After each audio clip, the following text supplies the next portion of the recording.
Good evening. I'd like to call the special budget work session for Wednesday, April 9th, 2025 to order. And we have roll call, please. Councilor Boganski? Councilor Lewis? Present. Councilor Balboni? Present. Councilor Carey? Present. Mayor Delnicki? Here. Deputy Mayor Siracusa? Councilor King? He's here. Councilor Fitzgerald? Here.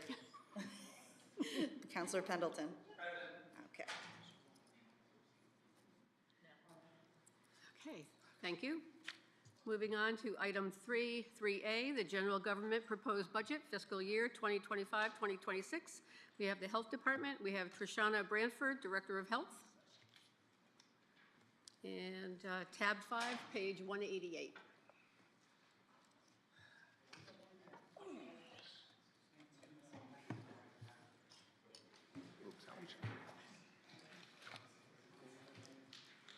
Good evening. Can you hear me? Okay. So for the Health Department's budget, it's pretty straightforward. As you can see, there is a slight increase of about $4,000. This is due to salary increases for our 2 departmental staff, as reflected in the professional union contract. As I stated, everything has pretty much stayed the same, with the acceptance of with the exception of these salary increases. Any questions? And you're not going to have any recruitment or training? I mean, because that's been zeroed out for the past Right, so year. we have other grant funding sources, and so I eliminated that, and we'll be using those grant funding sources to cover trainings and, yeah, basically to cover trainings. Okay. Yeah.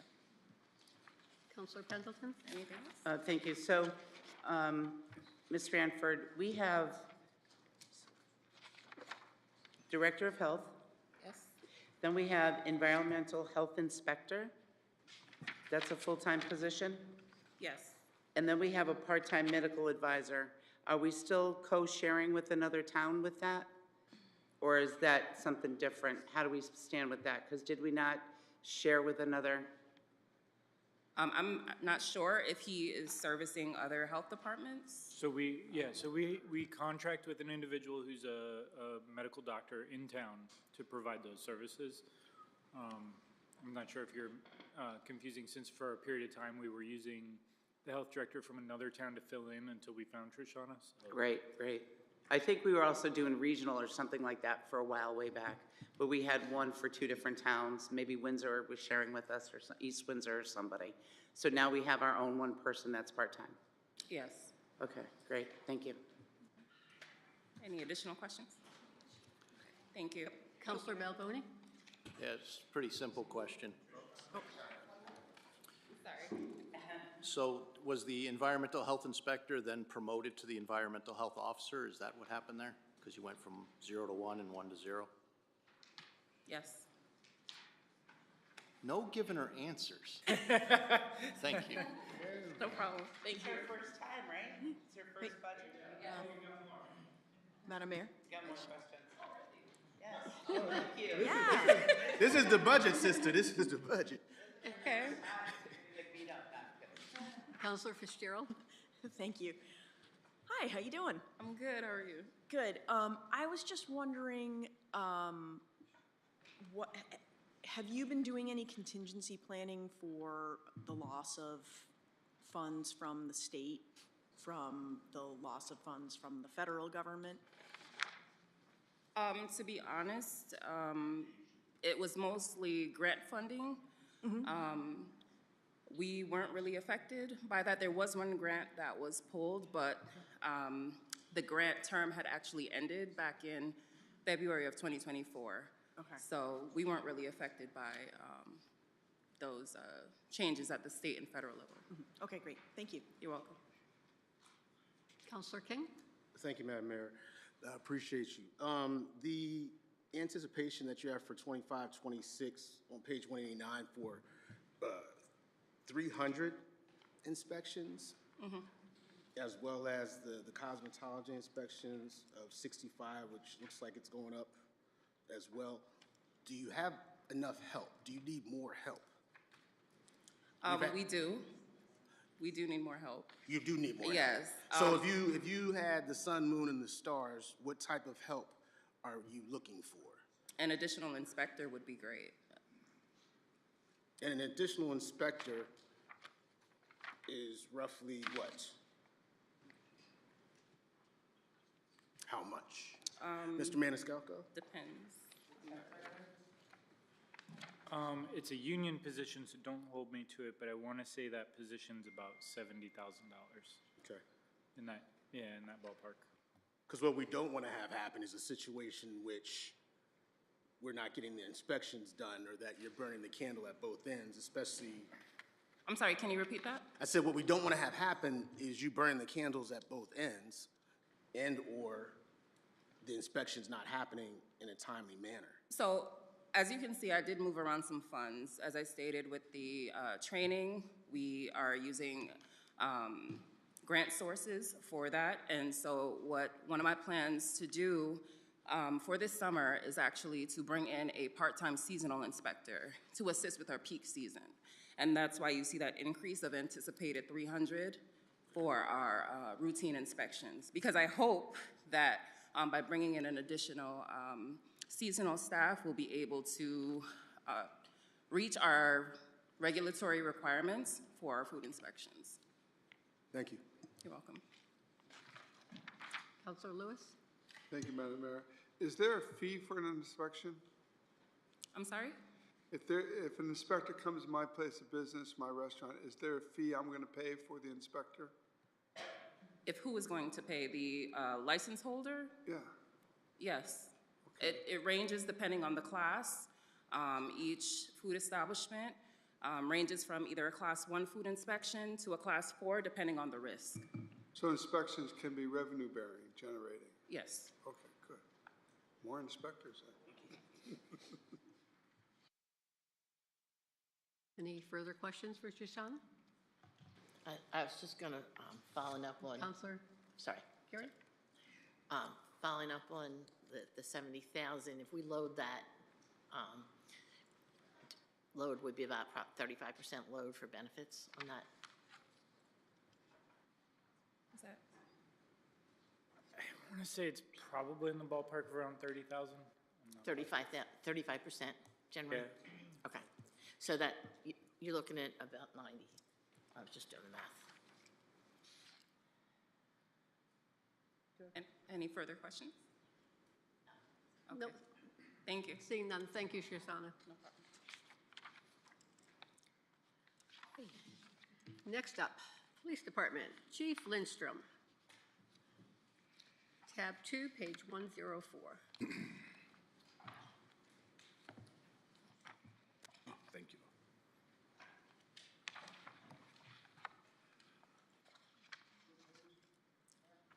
$104?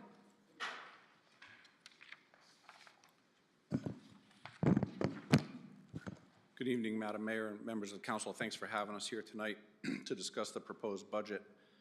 I would love to stand here before you and tell you that I'm here to profess rainbows and lollipops, but we're at a pretty critical point right now, I think, as an agency and certainly as a municipality.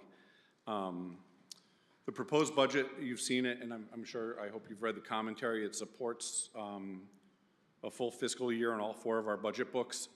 It was developed in consultation with the command staff and the division commanders as we look both at short-term and long-term goals. One of the difficulties historically as we prepare this budget in December and January of any given year is trying to forecast out essentially 18 months till the end of the fiscal year that we're proposing. So when I assembled this budget in December, as an agency, we were at full staff, and now by the time I come here to present to you, we are not at full staff.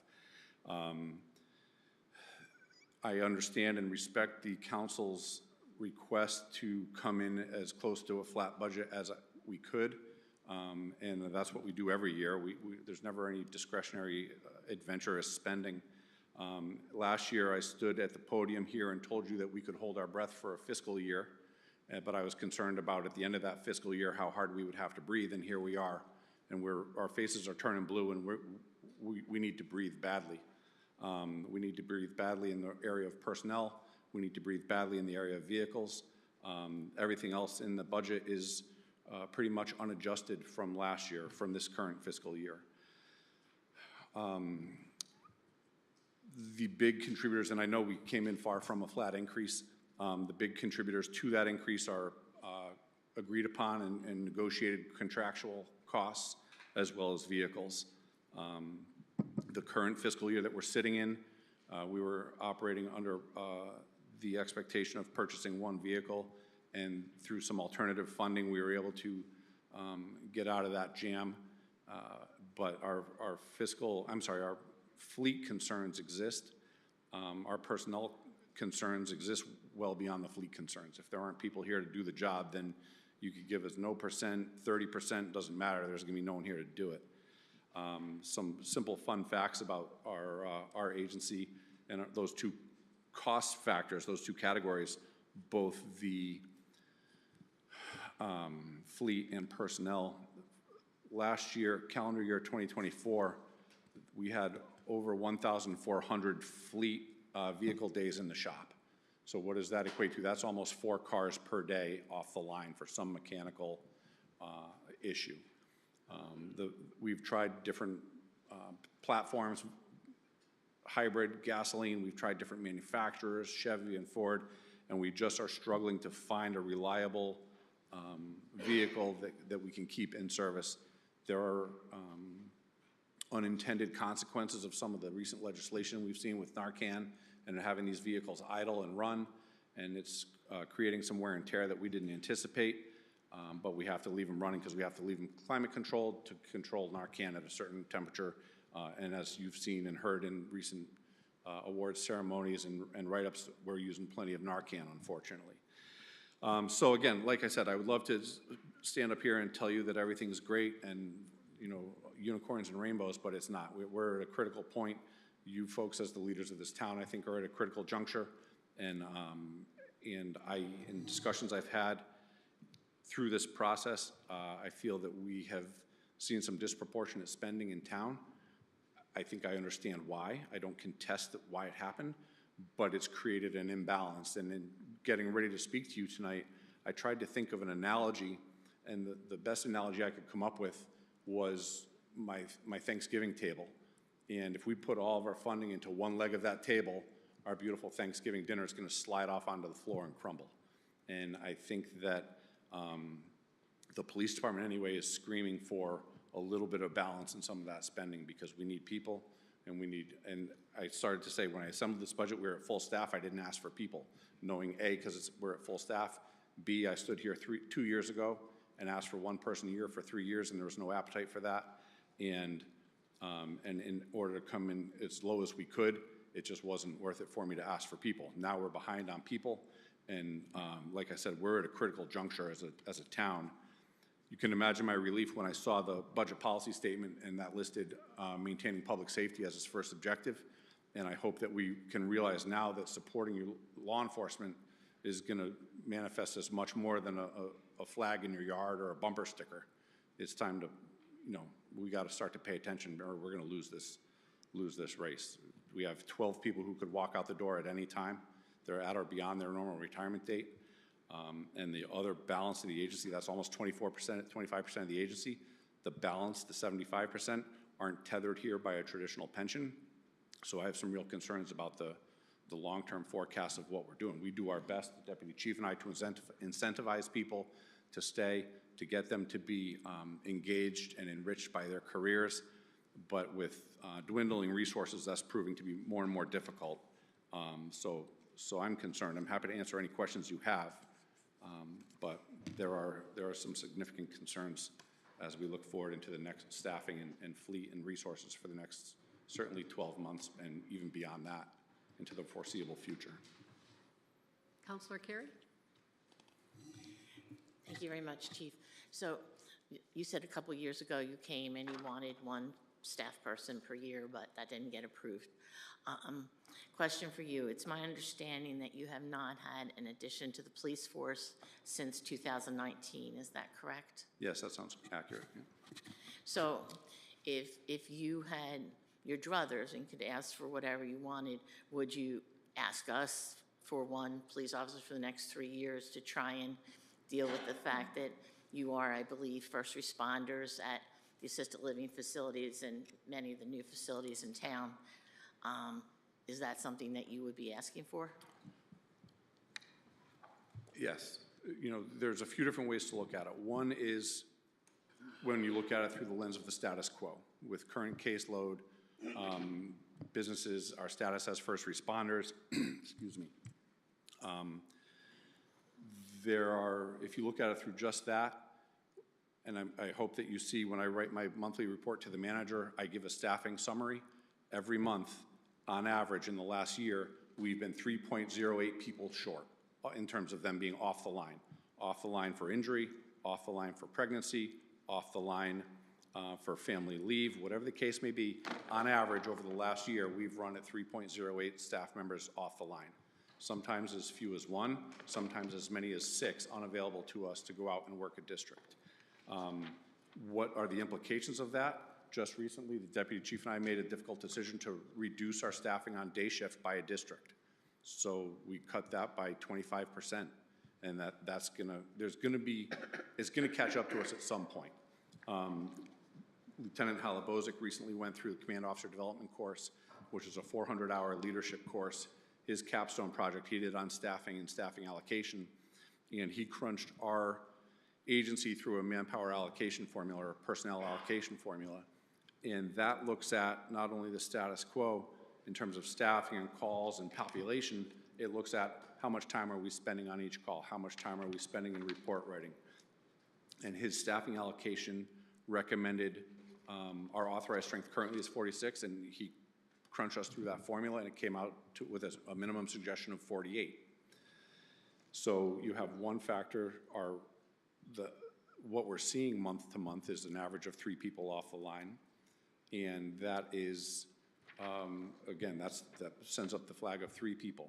His staffing formula says anywhere from 2 to 3. That's another one.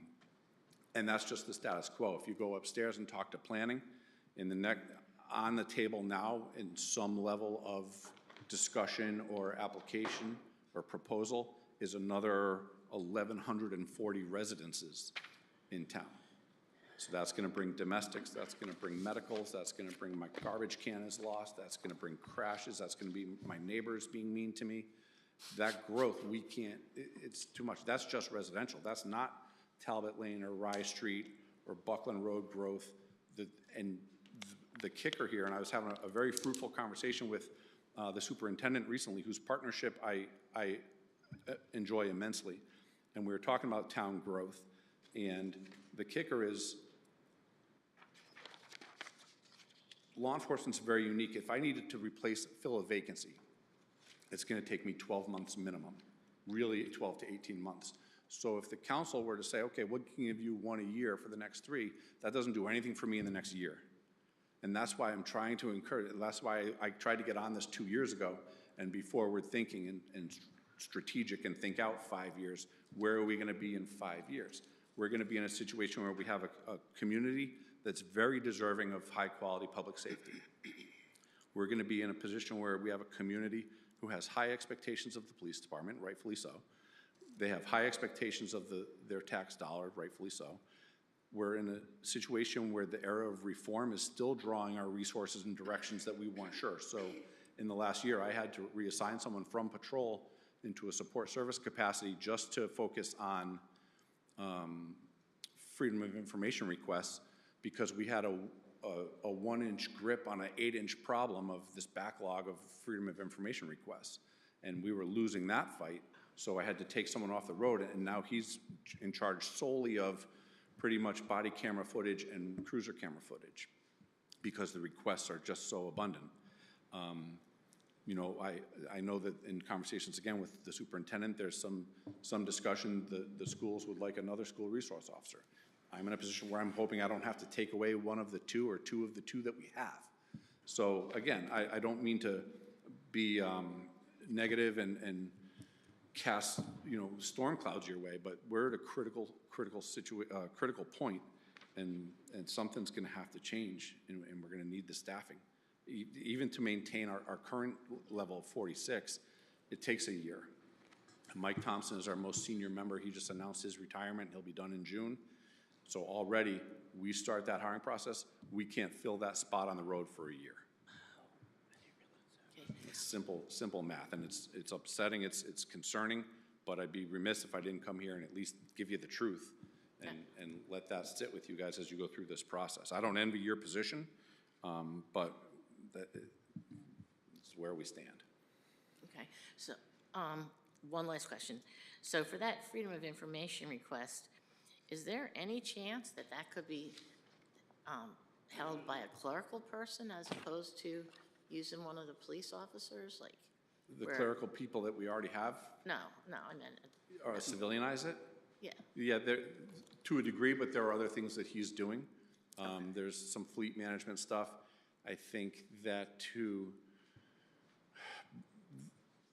like I said, there's not enough work for a full-time employee, so that's why he has some of these ancillary duties. He's helping out with fleet management, he's helping out with other facility management issues, equipment issues. So it could be done, but we need the people. If we give that spot up, then we give up a sworn person. I can take him back, and he's still eligible to work on the road, but a civilian in that position doesn't afford us much.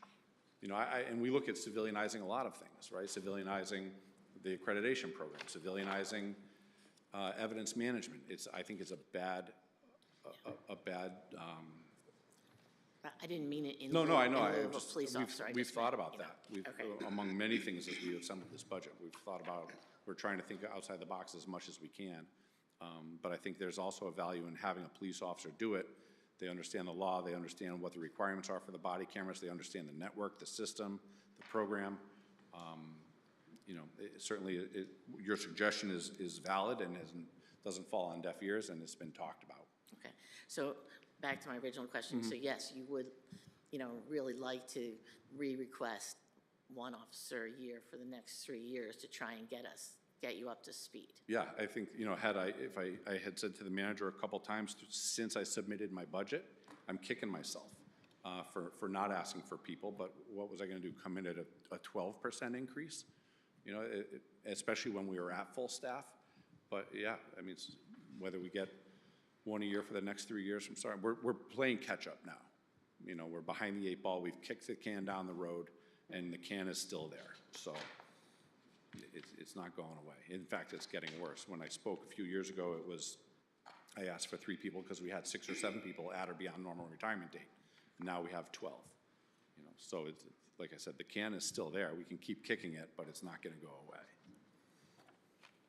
Thank you. Counselor Pendleton? Thank you. Chief, I pulled up the town manager's report here from our Monday night meeting, and I see it says month-end sworn personnel summary. You have 46 sworn members here. I thought the one that you were given brought us up to 47 sworn members. What one that I was given? The officer that you were given a few years ago. I thought that brought us up to 47. No, we've been at 46. Where we've been maxed out. We've been at 46 since I've been the chief, since I've been deputy chief. I think Chief Custer, in his tenure, added, I have to go back and look at the budget books, 1 or 2, yeah. Yeah, because I thought we were up to 47, but I'm sorry, it's not, it doesn't matter. When I'm looking at your February numbers below, total computer-aided dispatch entries is 1,589. Routine calls received or outgoing are 3,081. The total 911 calls were 519. So I think what I'm asking, because I was just doing on my calculator, because February was a short month too, a little month. Do all of these numbers underneath the 3,081 or the 1,589, do all those numbers, do they equal a number up here at the top? No, I don't believe so. I don't have it in front of me. Those numbers are just some of the more frequent call types.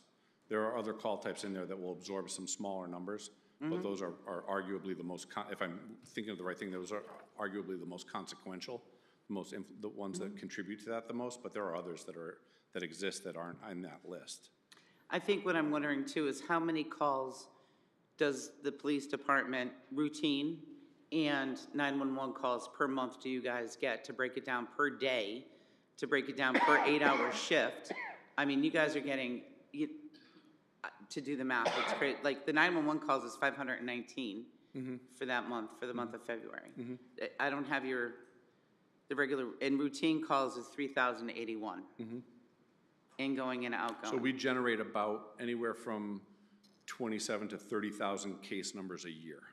And a case number might be something as benign and routine as a patrol check on a school overnight, or it could be a car accident with injuries, or it could be a bad assault. You know, the severity changes. We saw a little bit of a dip because our the computer-aided medical dispatching has helped us triage some calls, and some just go straight to the ambulance, and we don't necessarily generate an internal number for all of those. But I mean, that math, those don't change much. You know, the numbers that are included for February aren't off the charts high or off the charts low. They run pretty consistently month to month to result in, like I said, about 27 to 30,000, depending on the year, total calls for service. So if you do that, I'm doing it. I'm listening to Patty's gears turn next to me. She's the numbers person, but you're Patty, you got it? 4,000 a month. If you're 3,000 a month, you're 36,000 calls. So you're 2,700 a month on average. Those are calls that generate cases too. Some of them we can divert and not create cases for, but we document everything we do. That'd be 73 a day. I'm sorry? That'd be 73.97 a day. Because I took 27. I believe I took 27. Yeah, I did 27 divided by 365. 27,000 divided by 365 is 73.97 calls per day. Okay. I trust you. Thanks, don't do that. Okay, so with that said, busy department, 911s and regulars. I, for one, am going to say that I would like to see you get 2 police officer positions, one for a floating SRO and one for another officer. And if you have to pull the floating SRO, pull it to put them on the road or whatever you have to do. But I would like to see 2 positions put back into the budget for your department. And I appreciate that immensely. What I would ask is if any type of decisions to add members, I would ask just that we have the latitude to put those and assign those where we need to. Another interesting fact about our budget, current fiscal year, calendar year 2024, 40% of our total overtime budget was spent on patrol staffing shortages. And that's huge, is the overtime. You're because, well over $500,000 a year for patrol staffing shortages. So having a floating SRO is a great idea. I would love to do it, but we have to staff patrol first. That's the bread and butter of what we do. They're the folks that are out there 24/7, 365, snowstorms, Christmas Day, Thanksgiving, whatever the case may be. And I would just ask that if the council elects to give us staff members, whether it's one over the next 3 years or however they decide to do it, that we have the latitude to put them where we need them, because... No, that's up to you to decide. Yeah, I was just suggesting, and I know that we've always spent a lot of money on overtime, and we've always asked for a position because it financially benefits us, the town, if we have an extra body in that position as opposed to paying overtime. Plus, we're not worrying, we don't have to deal with officers that are working overtime over their shifts, double shifts, getting tired, what have you. It's best to have an extra body in case someone's out, workers' comp, sick leave, maternity, as you said, let's have that body there. So I'm going to reach out for 2 police officers, and and then in the next year, maybe one, and then one after that. We need to increase, what is our saying, Mr. Maniscalco? Health, safety, and welfare, safety, health, and welfare? Health, safety, and welfare? Safety is a priority. It's a priority. People come here because we're a safe community. People come here for our education system. But I truly back you up, and I'm going to ask the Budget Committee to go back and talk with Mr. Maniscalco with putting in 2 police officers, two positions, 2 new positions, I sorry. appreciate that. I know that men and women behind me, figuratively behind me, also would appreciate that because they're working hard. And they're not- working, and they're tired, and Yeah. no one, and a police officer shouldn't be tired in their position. It only increases more risk. It's hard enough It's as it just- is, you know, and there's, DC and I talk a lot, that you never see the money that we save. You never see the lawsuits that we avoid with good training. Right. You know, it's good, hard work that they're doing, and they make my job easy from a law enforcement standpoint. But for the health of the officer themselves, they need to have to work so many hours to cover our community. The other thing I'm concerned with, Chief, is the vehicles. I know you came to us asking for some vehicles. We went, I believe, with the Fords, then we went with something else, and we were going back and forth. We haven't locked in on one thing that's working well yet. We've gone back and forth. We were traditionally Ford for a long time. We integrated some Chevys into that. And really, year to year, it comes down to what's affordable. You know, even if it's a matter of a Chevy is $2,000 less than the Ford, then that's what we go with. But there's a few reasons we've tried to diversify the fleet, and that's really, I think it centers around large-scale recalls. So if Ford has a huge recall and we need to send all the Fords back or take them off the road, at least we have something else that we can try to drive, or at least for our patrol vehicles. And at one time during COVID, they couldn't get the parts for the Right. vehicles. They were Yeah. back, they were in a ship somewhere doing something. That was the vehicles themselves. Ford Right. canceled our order, and I think that problem is passed, luckily. So now it becomes, just trying to get a good, reliable platform for our folks to be comfortable and effective and carry the payload that they have to, and doing it in a safe and cost-effective manner. So we're not married to one brand, one manufacturer over the other, in as much as we're married to certain specs that we need, and Right. then we go out into the procurement process and try to find what the most affordable is within the charter and within the law, and we've had some success. We've had some success doing that, but just like I said, the fragility of the fleet is not lost on us. We see that on any given day, we have a handful of cars off the line. We are leasing them, correct? No, the line cars we purchase, some of the unmarked cars are leased and the administrative cars are leased. But the ones, the big line item that Support Services asks for each year is a purchase. Yep, so when we buy a patrol Chevy Tahoe, we buy that. And then when we lease cars for the detective unit, I think it's important to not recycle, but to change those up periodically for a variety of reasons, some of which boil down to just simple security. I myself have been doing an interview in a prison, and you bring the person in to interview them, and they say, "Oh, I know you. You drive the blue Chevy." Oh, yeah, great. Well, we need to change that up now, because that doesn't give you the warm fuzzies when the bad guys know which color and make you drive. I like to think that it doesn't happen often, but there's a method to the madness, and that's what we're doing. And so do most police departments purchase their patrol vehicles, or do they lease them? No, I think the patrol vehicles are purchased. Okay. Yeah, for All right. sure. Thank you. And how many you're asking for this year? I initially had asked for 4, and I think that the manager's cuts brought that down to 1. Again, in his defense, this year we were at 1, and we found some alternative ways to get our 1 and then a couple. So this year we made out better than we had anticipated. So I think that was some of his logic. I don't think he was out there with his budgetary axe just hacking stuff away without thinking about it.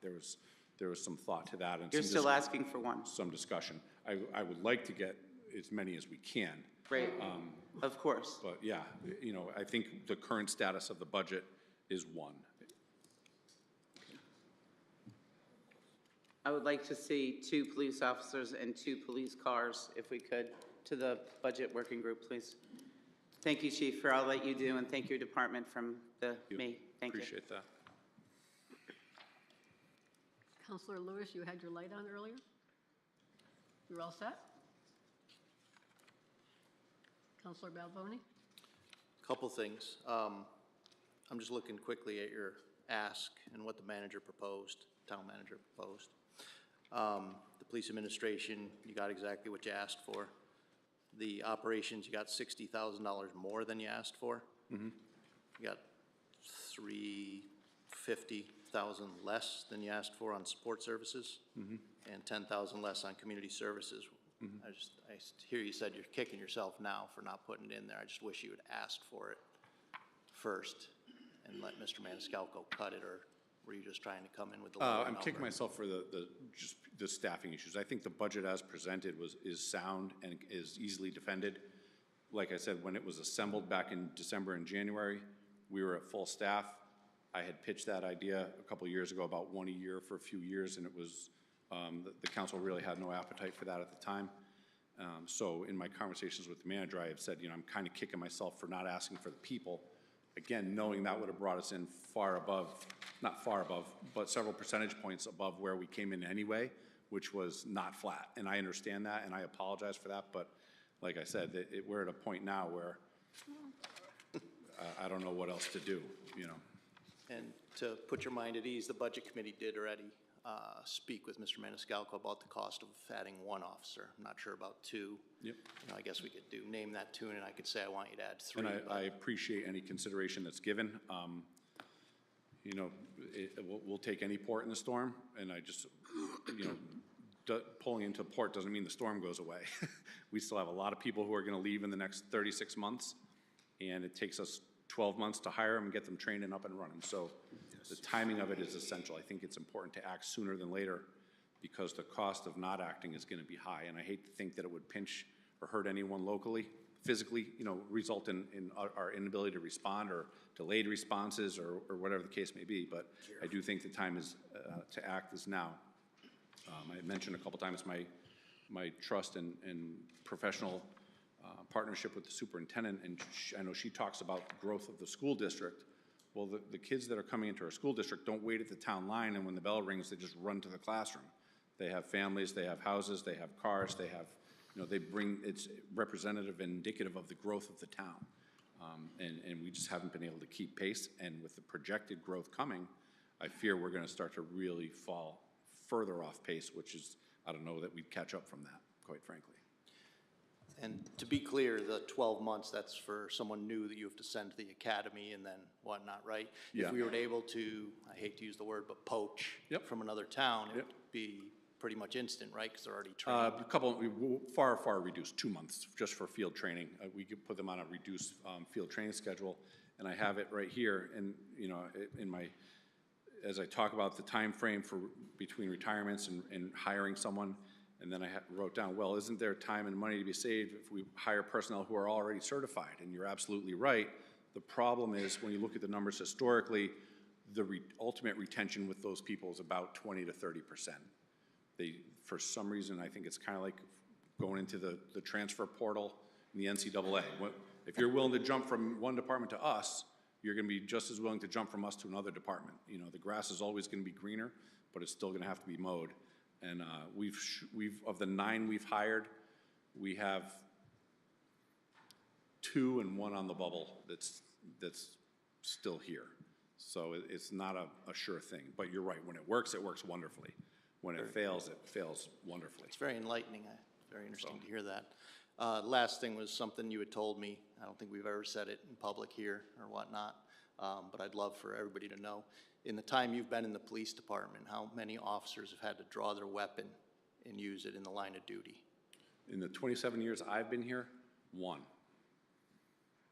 Very impressive. And, thank you. And that goes to, again, the resources that we have and the ability for us to train and keep our, I go back to our mission statement all the time, keeping the department modern, professionalizing our staff, being responsive to the community's needs. All those things keep our uses of force I would think well below average. But yeah, 1 discharge shot in the last 27 years that it's amazed they by do an that, awesome job, and they're deserving of everything I've asked for and more. They do phenomenally, And in turn, the community is very supportive, and we know that, and we value that. So it's not it's a two-way street, and everyone's doing, the community is supportive, our folks do a great job. We're doing all right, but we have to be very careful as we make decisions here in the next near future, foreseeable future. Thank you. Okay, thank you. Counselor King, you had your light on? Yes. Thank you, Chief. I respect the police force as much as I respect our Board of Education. I think they go hand in hand. You brought that up several times. The fact that on page 107, your proposed overall police department budget increased 8.73%. Mr. Maniscalco, when you decreased, or is that the final number, the 8.73%? No, that's what I came in at. Right. It's So down from there. what did you come in at once you did a decrease? Because you did For the decrease whole some. thing? Roughly. I mean, I think we took out, as we heard about, About 300,000. Should've yeah, I been want to say it's 300,000. around 300,000. Most of that was from the car requests. So what would you say is the increase that we would go with, especially if we were to add another officer, which I'm fine with? So, Roughly. Doesn't have to be an exact number. I'm just looking for what would be the increase that we're giving to our police force. Are you asking Counselor Yes, Carey? well, I'm asking. You asking Counselor Carey, or Yes, asking I the chief? apologize. Well, I don't think the chief knows, do you know? To walk in, to grab someone off the street, test, vet, hire, equip, train, pay. No. I don't mean to cut you off. All I want, you asked for 8.73%. Mr. Maniscalco cut. What is the percentage that your budget change is now? Roughly. Counselor Carey? I'm sorry, I keep doing that, I apologize. That's all. Look, roughly, just so you don't have to do all the math.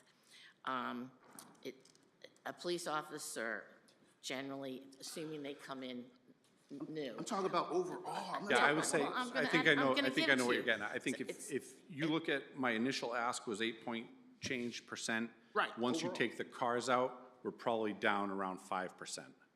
Okay. That if. That's the number I'm looking for. That's my best chief math, and that's usually. Yes, I I'm always, talking. I that's always what- have finance double check. Right, nope, that's why I said page 107. The first four sentences say 8.73. This is just as important as the Board of Ed, and I'm saying that he asked for 8.73. We've now learned that with Mr. Maniscalco, it's brought it down to roughly 5 and some change percent,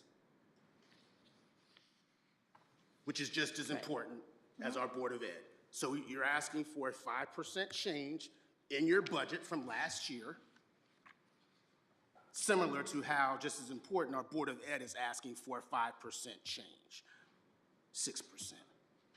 Yeah, the only thing that, Yeah, the only thing is, yes. the only thing I'd add to that is. Yes, sir. Let's look at the last 2 years. Right. And no, I'm glad you said that. Thank you so Because much. last No, year you well, asked for a that's okay. I'm 0. glad you said that. You can't kick the can down the road. To simplify the math, that 8.73% equates to 717,000. Yes. His cuts will bring that 717 down to 417. So simple proportions, I'd say around 5 is reasonable to think. Right, which is fine. That's how I'm doing the math. I guess, and hopefully people are starting to catch on to what I'm saying, is I believe that the police force is extremely important, whether it's adding 1 officer, whether it's adding 2 officers, whether it's making sure that the cars do run at the climate control that they need to be, whether it's because oil is going up or down for the gas cars that we have. I think it is extremely important. You cannot kick the can down the road, or you will have a situation that pops up where you say, as you so eloquently did, we're at a critical moment. You suggested, actually you said, to Councilor Carey's question, can we have someone work from off the street? I'm paraphrasing, for the police department. And you said, no, you cannot. I would prefer, and rightfully so, have a cop that understands cop experiences and so on and so forth. I would equate that to having a teacher or having someone of similar qualifications in our education system. They're both important. You just can't have somebody come off the street and work with your kid. I appreciate that. You said you have to plan ahead. I'm just equating the two in the sense that I believe that our police department is just as important as how we take care of and educate our kids, and they're roughly asking for the same amount from a percentage standpoint for the increase in their budget. I'm just trying to make sure that that's where I'm going. I think you are. I know you're important. I'm thankful. I live on Ellington. I hear you guys all the time. You're getting it in. I wish you had more resources. Unfortunately, that's where we're at. So as Councilor Balboni so eloquently said, yes, and I'm part of the Budget Committee. We have already talked about it. We have said we need to give you another one. Great. We may do another one because I do believe it's that important. But similarly to my colleagues, so is our Board of Ed, the percentages, give or take. Thank you. Thank you, Chief. Thank you. Counselor Carey? Actually, I think Councilor King basically said everything. So as he said, Budget Working Group has, gotten your numbers and put things together.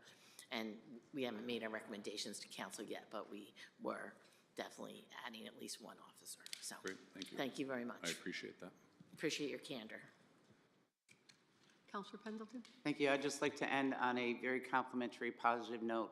I understand that all the work that went into to get our department accredited, if I'm saying that correctly, Officer Bose, was it? Sergeant Bose, yeah. Sergeant Bose did that back in November. Was that when it happened? Yeah, we did national accreditation over the summer was officially awarded, and then state accreditation just last month was officially awarded. And I just want to say congratulations on behalf from all of us and from our town. Thanks. That we appreciate all the hard work. I know that you had mentioned that to us, if that's what you were working towards, and I'm really happy to see that that was accomplished, and congratulations. I'll pass that along to him. He Thank worked you. very hard on that. Okay, seeing none, thank you so much, Chief Okay, Lindstrom. thank you very much. Moving on to Emergency Management. Walter Summers, Fire Marshal. We're on tab 2, page 128. Good evening, everyone. For emergency management, actually, we have a decrease of $500 in our proposal. And I'll take any questions on that.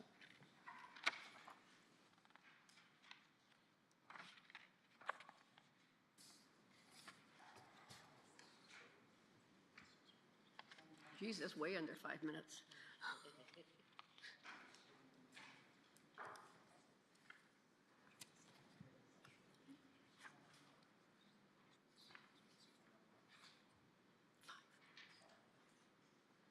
Unless you want to give me the 500 back. What do you give us for it? Counselor Lewis?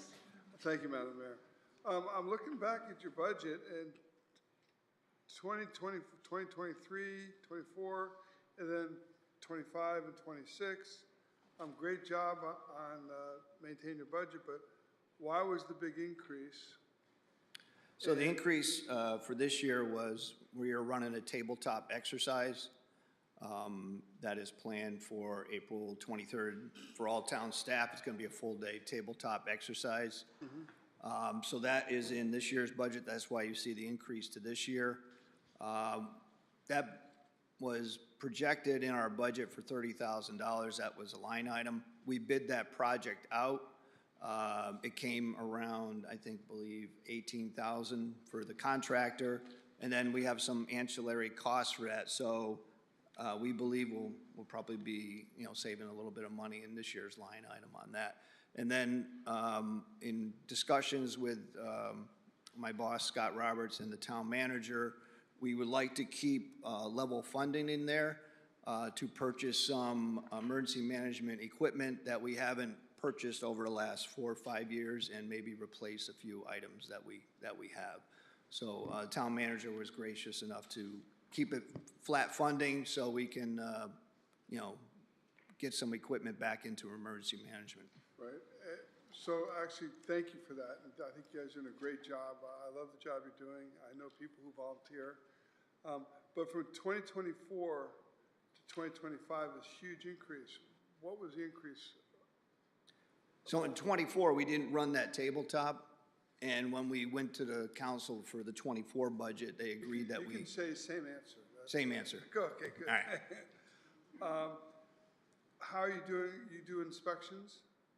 So when we get to the fire marshal portion of the budget, I can definitely talk about that. Okay. We're not in emergency management, we don't do inspections. Okay, thank you. Any questions? You all set? We're all set for that one. Okay. Okay, page 132 for the fire marshal. So the fire marshal budget, there is an increase of $8,327, 2.32%. Those numbers are pretty much for the contracted salary increases that we have. If you look at all the line items, we are actually, the only one we're actually down in operating material. Everything else was pretty much zero increase.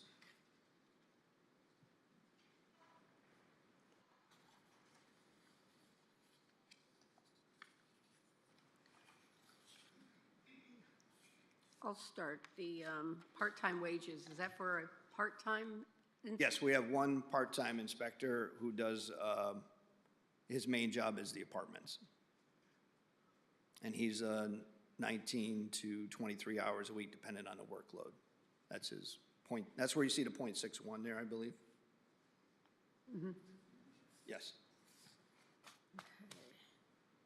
And see just a few, like $1,000 for operating material. I mean, is there really? So under that, we use ESO computer program. It also does the fire department incident reporting, and that's where we document all of our inspections. We had a dollar figure in there, and the information we got from the contractor is a little bit less, so that's why that was decreased when we had discussions with the town manager. So that's why it's down $1,000. Oh, okay. Okay, so I have. And I can speak about do you have a question about inspections, or? Counselor Lewis? Thank you, Madam Mayor. No, not really. I just wanted to know if that was in there, and that also is revenue bearing? Yes, so the revenue the fire marshal's office generates is for plan reviews. So when a commercial project comes in, they have a dollar amount on their building permit. The building department charges $18 per thousand. We charge $7 per thousand. So that covers, our administrative and inspection costs while that contractor is not paying any property tax here. So that's our revenue, and I believe we're over 100,000, I believe, every year. I think, yeah. Do you have enough help to do that? Do I have enough help? To do the inspector? I mean, is that .61 inspector enough? The challenge that we have is Seasonal. is rotation of staff. The FTEs and stuff, I think, are sufficient for our office, but when you bring a new person on, it's just like the police department, it's that year of training and of inspections and plan reviews until they can operate on their own. So after, over the last 2 years, we've had rotation within the office, and we're bringing those employees up to speed. Like, we just started a new full-time employee this week, actually. We replaced the person that left for another town. So we have those gaps. But I'll say yes, we're staffed fairly well once we're up and running.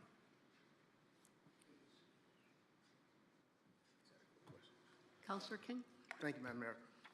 Just a quick question. Do you, in the police department, do you guys use the same cleaner in regards to the uniforms and clothing?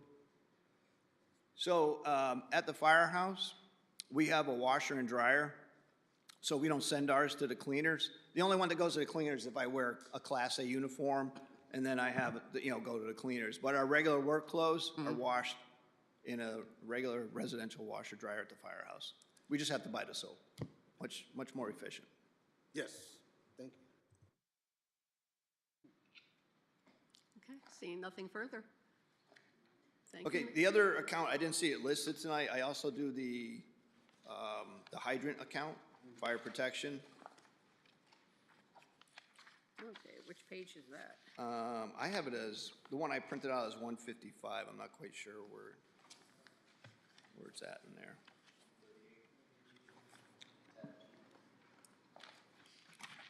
Do you also do the streetlights? Streetlights, no, that's the police. Yeah, the police do streetlights.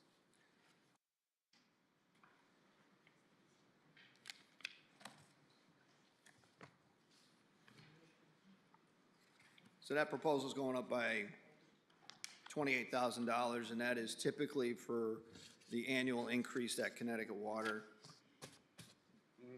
does for us, so, Well, MDC too, correct? MDC's been pretty flat. They might go up $1,000 or $2,000. Connecticut Water, I think this year we started about 77,000, and this month we paid 82, 83. So it varies. MDC, we don't get charged a per foot charge. They're for the whole year. We just pay for the hydrant maintenance out there. It's roughly around $45,000 to $47,000. Connecticut Water is $600,000, $700,000. I forget. It's just amazing. Those are the three accounts that I am responsible for.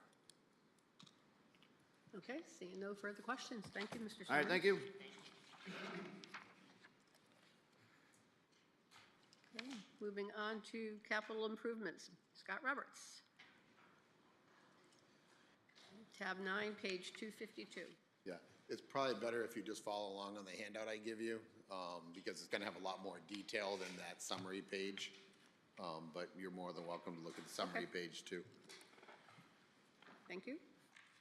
So if everybody has it, I'm happy to get started. I will not be, because of 5 minutes, I can't read all these slides, so we're gonna kind of skip through it. But I just want to thank the entire Capital Projects Committee for all their hard work this year.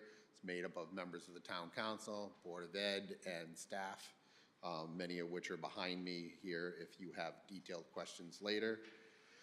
The process starts back in September and comes all the way forward to now here in April, where we're presenting our findings to you all. And then we will get together one more time in May when you guys have set your budget and make any adjustments that we may need to do. So, an executive summary, our proposed budget is $3,598,000. That covers 9 projects that were vetted by the committee, 2 for the education side, 1 for cultural and recreation, 2 for general government, 2 for public safety, 1 for public works, and 1 for facilities. That $3.598 million represents a $233,433 increase over last year.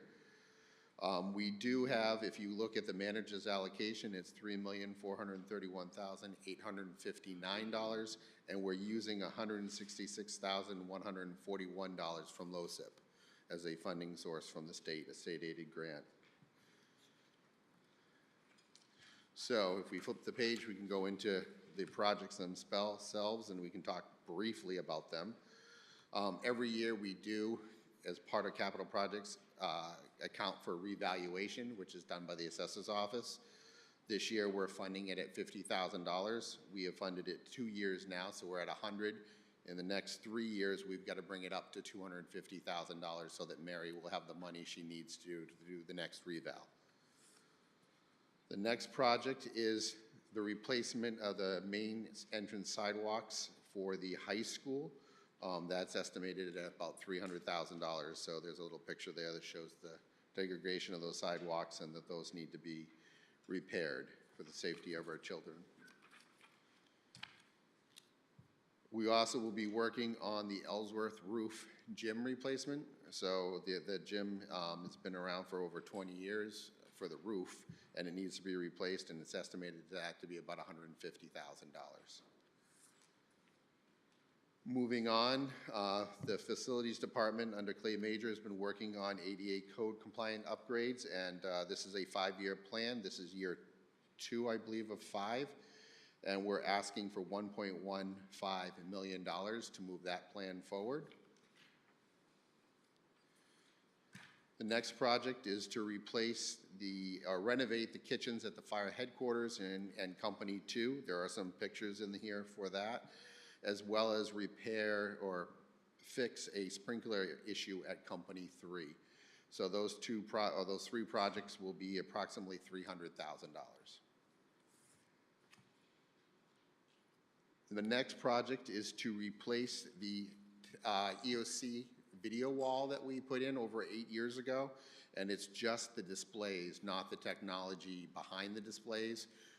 So that 42-foot wall will be made up of smaller monitors that are able to be snapped in and out instead of bigger, larger monitors. I think those are all 50-inch monitors down there. And that's basically going to be $300,000 to replace that video wall that we put in 8 years ago.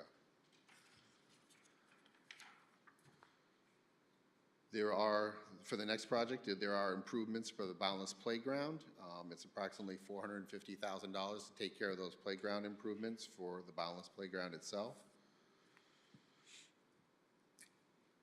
The next project is the communications upgrade, which covers a lot of the radio systems and the towers that we've been using for public safety throughout town and public works. The request, this has been an ongoing project. I think you could see some of the activity going up on Dart Hill, the new tower going up there. There's going to be a tower up behind tracks at the old firehouse down on Sullivan Avenue. That's going to be a $398,000 ask.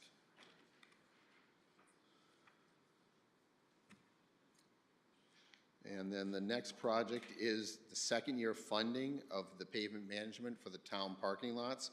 So last year, capital projects approved $400,000. This is the final allocation for another $500,000, totaling $900,000. And we will be able to redo the parking lots at Rye Street Park, the annex, the VMP upper lot, and the town garage.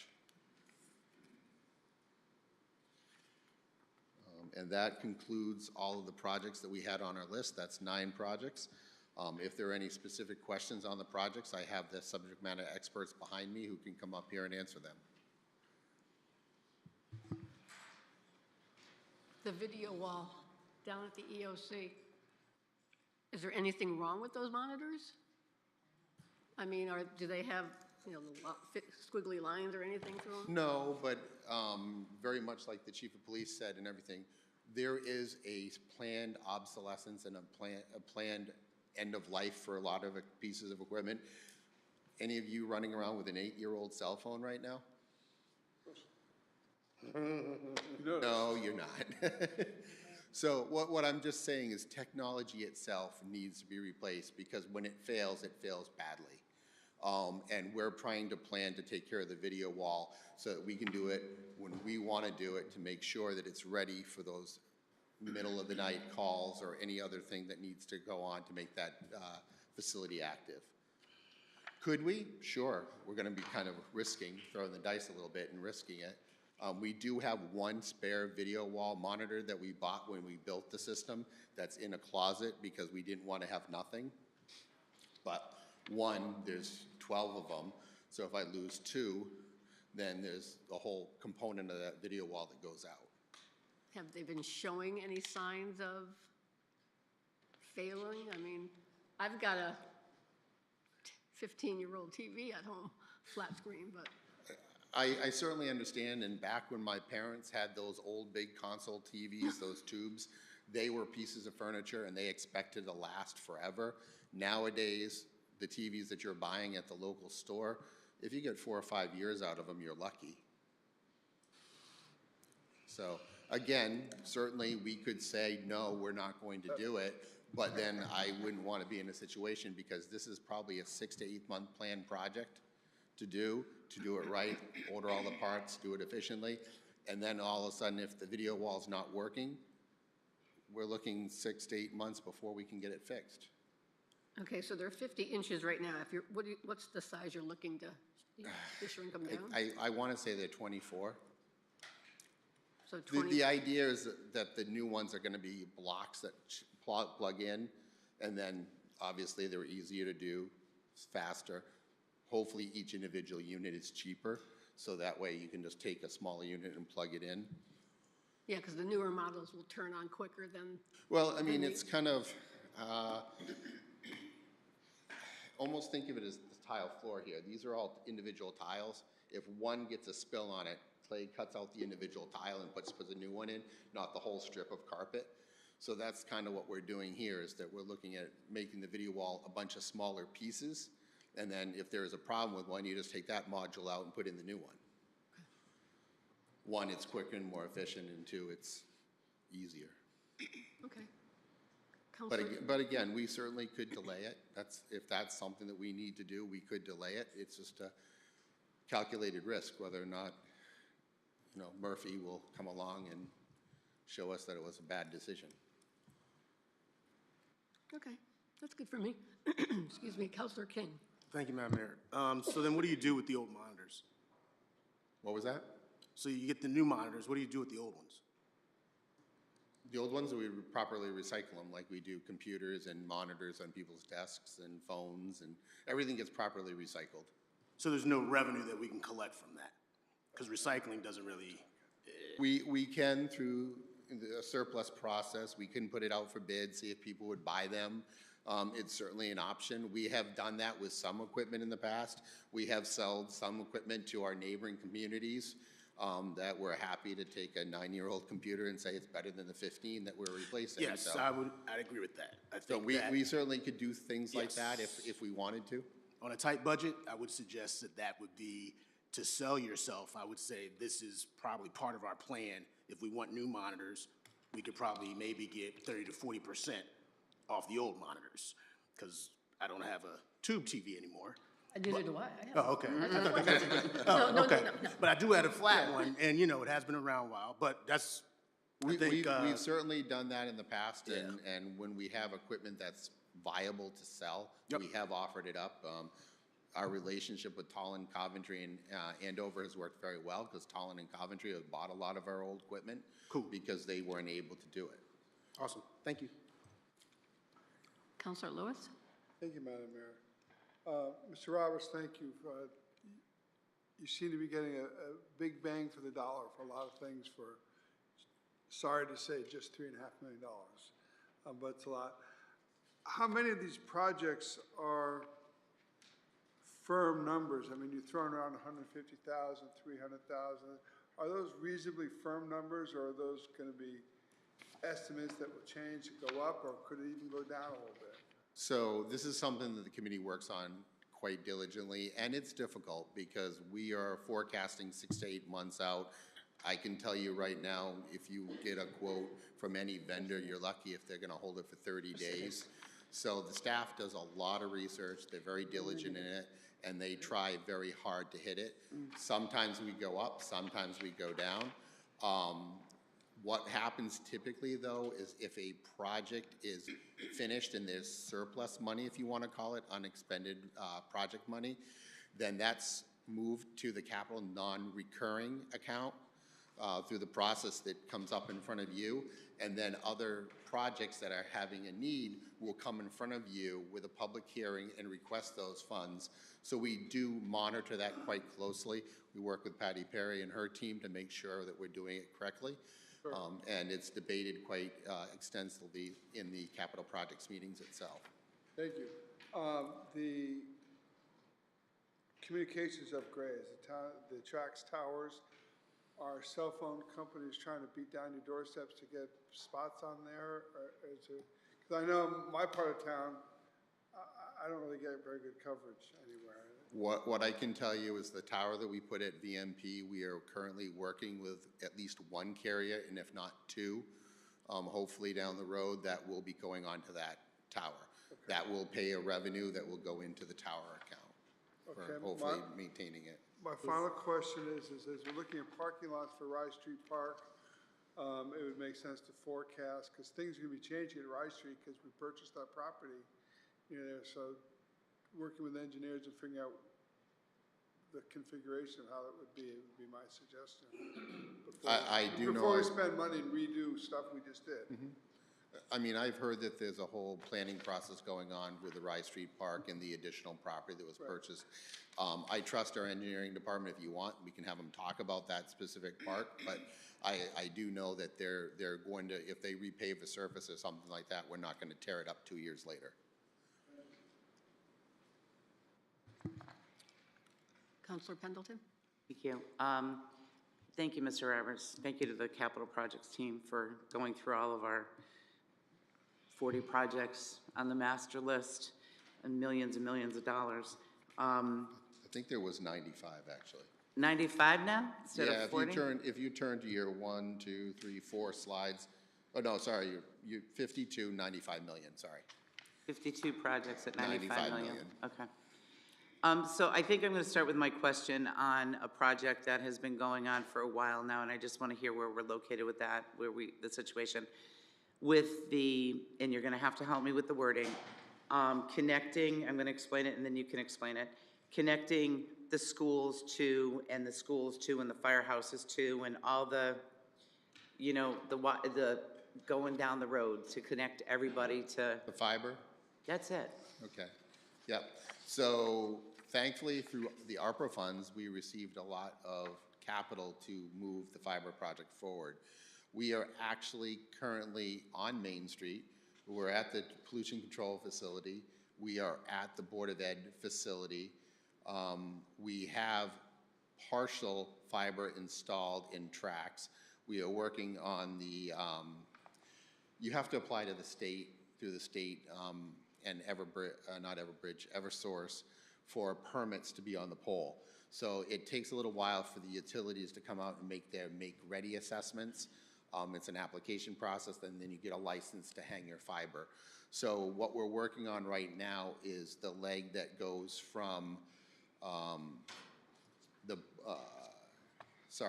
Firehouse 2, West Road, up to tracks, and then down Rye Street to pump station at the bottom of Troy Road, and then up to 2 pump stations in Farnham Estates, I believe it's called, up there. That will bring a lot of, one of the things we were trying to do with the use of the ARPA funds was tie in all the treatment plant pump stations so that the WPCA gets alerts and they can monitor all the pump stations in real time. So we've done, I think with this all said, we'll be somewhere between 7 and 8 pump stations tied in. 78 or 70? 7 or 8. Oh, okay. I think there's only 2 or 3 that we may not have connected to. Yet. And those used to rely on cellular dial-up modems to be able to communicate back. And obviously that technology is obsolete. It still works, I guess you call 5G, but it's certainly not as fast as fiber optic. So we're getting a lot of benefit from doing that. When do you think connecting everyone will be completed? Because I know we had phase 1, 2, and 3. Yeah, and then it went to phase 1 through 6 because of funding sources. ARPA came in. There is probably 3 facilities that I can come up with that will need to be tied in. We'll probably bring that to capital projects next year. And with that luck, we will be fully fibered. Fiber has a useful life of between 20 and 30 years. So the good news is I will be retired before you have to replace the system. VMP is connected, correct? VMP is connected. Okay. So I was wondering where we were on that project, because I know it's, and you think will be completed by next year? With VMP? No, with everybody. Well, I will be bringing it forward to next year's capital request. Okay. So if this is for 25, 26, I would say we'd be done 26, 27. Okay, so that's my question leading me into this project with the wall. I've seen the wall, I've seen the, and I want a clear understanding. You're referring to the wall with the big screens? Yes. Right? Yeah. And you're gonna take off those big giant screens and you're gonna put 2x2s in there? Approximately, yes. Isn't that gonna be difficult to see from the back of the room? Sorry, each block is 2 by 2, but it's still gonna be 42 feet wide. Okay. So instead of being 12 components, it's gonna be, I don't know, 6 times that maybe? And why is it that those big ones need to be replaced? Because their useful life is typically 7 to 8 years. We're at 8 years now. Okay, is there anything wrong with them? Are they working okay? You're just afraid Murphy's Law is gonna happen? Again, you know, when you have your car, you do your routine maintenance. Maintenance, got it. Everything like that. Everything has a plan and is requested to be replaced in a certain time based Right. off the manufacturer's recommendations. Right, I certainly know some people have TVs that are still 20 years old and working just fine. yeah, well, I know people that buy 2-year-old TVs and they get a great deal on Black Friday and the next year they're replacing the TV, so. yeah, mine only lasted 4 years. If one of these goes out, does it knock everybody out? No, it basically looks like Swiss cheese, so you got a dark Yeah, spot. sure, I got you, Swiss cheese. And we did plan for this, and we have one fresh in the box. Yeah. That's in the closet. We've never opened it, and now that I'm starting to think I want to and test it, because I've never actually opened it. So we should open it and test it and make sure it fires up and everything like that. That's probably my mistake at this point. Well, I hope I'm on Capitol next year. I hope I get reelected, and I hope I'm on Capitol next year to approve the last phase of the fiber optics of connecting all of our town buildings and things together. Okay, thank you. Thank you. Appreciate all the work that you've done. Thank you. Test that TV to make sure it I works. know, it's You gonna can get get- more it's- money for the brand new one. It'll get done tomorrow. Any other questions? I don't see any. Thank you on the All right. capital projects. Now you're going to move to IT, Okay. which is on page 95. Or actually 97 has the dollar Thank amount. you all. I appreciate you being here.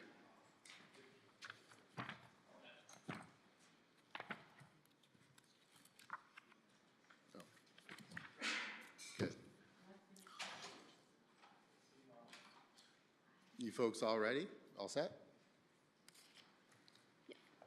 And go ahead. Okay, so just to give you a little background, our IT budget, we started this in early December. We reach out to all of our vendors and get estimated quotes of what the new software. And just to make it clear, we manage all the software for everybody else. So a lot of the software I'm talking about is not IT focused. It's the finance system, it's the fire marshal system, it's the police systems, it's the health systems, it's the planning and engineering and public works systems. So we reach out to all those vendors and find out what our maintenance contracts are gonna be. And we get an understanding of what the increase is. Plus then we go to our union and figure out what our union increases are gonna be for the salaries and whatnot. So just to give you a ballpark, the IT budget was going to be $45,650 increase to the budget. That's what we started with. So then the team got together and we reviewed every piece of software and we strategized and said, yes, this might be the best piece of software, but is there something else that will meet that goal and possibly do it at a cheaper cost? So what we did is we reevaluated 6 core pieces of software and we removed them. Now, they may have been the class A of the software out there, the best in the breed, the one that everybody wants to use, but it was coming at a very costly expense. So what we redid was we removed Alien Vault, which is a SIM. We removed the VMware, which is our hypervisor virtual environment that the EOC ran on. We got rid of FortiGate firewalls, the Aruba Wi-Fi. We went to a lower grade Wi-Fi cost unit. We removed Archive Social.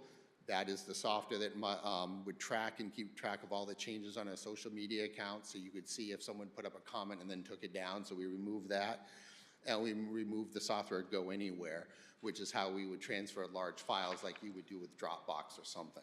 And we replaced them with other options. Now, they were at a cheaper cost, some of which we're still learning because we didn't have that software. So when we removed VMware, we went to Microsoft's Hyper-V solution. So we put that up, we tested it, we built a model, and we're working with it. So we're comfortable that come July, when we hit the switch, it will work. So that was all done. So ultimately, we brought our budget in with salary increase and everything to only $3,843, equaling a 0.25% increase. We tried to hit the flat, we didn't, we missed it by 0.25%, but we tried really hard. Bless you.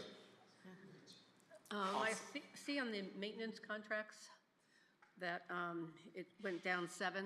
Is that part of the stuff that you already? Yeah, so what we ended up doing is by replacing software with other pieces of software that would do similar like functions, we are able to get it for a lower cost. So we took our Mercedes, traded it in, and bought a Yugo. But it's gonna get us to the store. I wouldn't say Yugo. That's way on the bottom of the totem pole. The chief without- used an analogy, I came up with the best one I could on the fly. Okay, and your temporary, you went down 17? Mm-hmm. Is that some of the, We restructured how our group works. So we're sharing a resource with the town manager's office. I think under his budget, he allocated to that. So yeah, so we were able to shift things around. We really worked hard to try to bring that number down. yeah, because the one that you share is under the part-time wages one, right? Yep, okay. And then the full-time obviously is union and Right. all the other wage increases. Okay. Correct. Counselor Curie? I think you did an awesome job. And that was great on the maintenance contracts because, you know, sometimes the A software, even though it's nice, you know, sometimes they start raising their prices over time and, you know, so great job. Well, way to go. Thank you. Counselor Lewis? Thank you, Madam Mayor. We talked about this the other night with the director of the library. So making one IT department for the whole town, except for Board of Ed, did that consolidation raise your operating costs or lower it? It didn't lower, it kept it the same. I mean, so we've been just so you know, we've been doing the IT services for the library under Mary Etta for 10 years. So even though we have a new library director and everything like that, the IT, I mean, we put a fiber underground from where the Register of Voters are into the Friends room. It's not here anymore, maybe 8 or 9 years ago. So we've been doing that a long time. Thank you. No further questions? Okay, I think you're done, Scott. Thank you. Thank you. Okay. Moving on to the fire department, Chief Cooney. I need to recuse myself from this presentation of this department, please. Okay, thank you. Tab 2, page 137. Good evening, Madam Mayor, town councilors, Manager Maniscalco, Patty Perry. Thank you for allowing us to be here tonight. I just want to reiterate again that as a grant agency, we rely on our Board of Fire Commissioners as another step between us and you guys to help with the budget. Their primary job as fire commissioners is fiduciary. So our budget process is very similar to the town, except we have one additional step that we have to vet everything through the Board of Fire Commissioners first. I'm very blessed. We're talking numbers tonight, but the vast majority of the benefit of the fire department is our members. And that's a very small cost to the town compared to what we pay for the services of the fire department. And I just can't speak tonight about the fire department without speaking of the value of the members. Our members are incredible, extremely dedicated, extremely talented. I would put us up against any professional fire department in the country. I cannot be more proud of our members.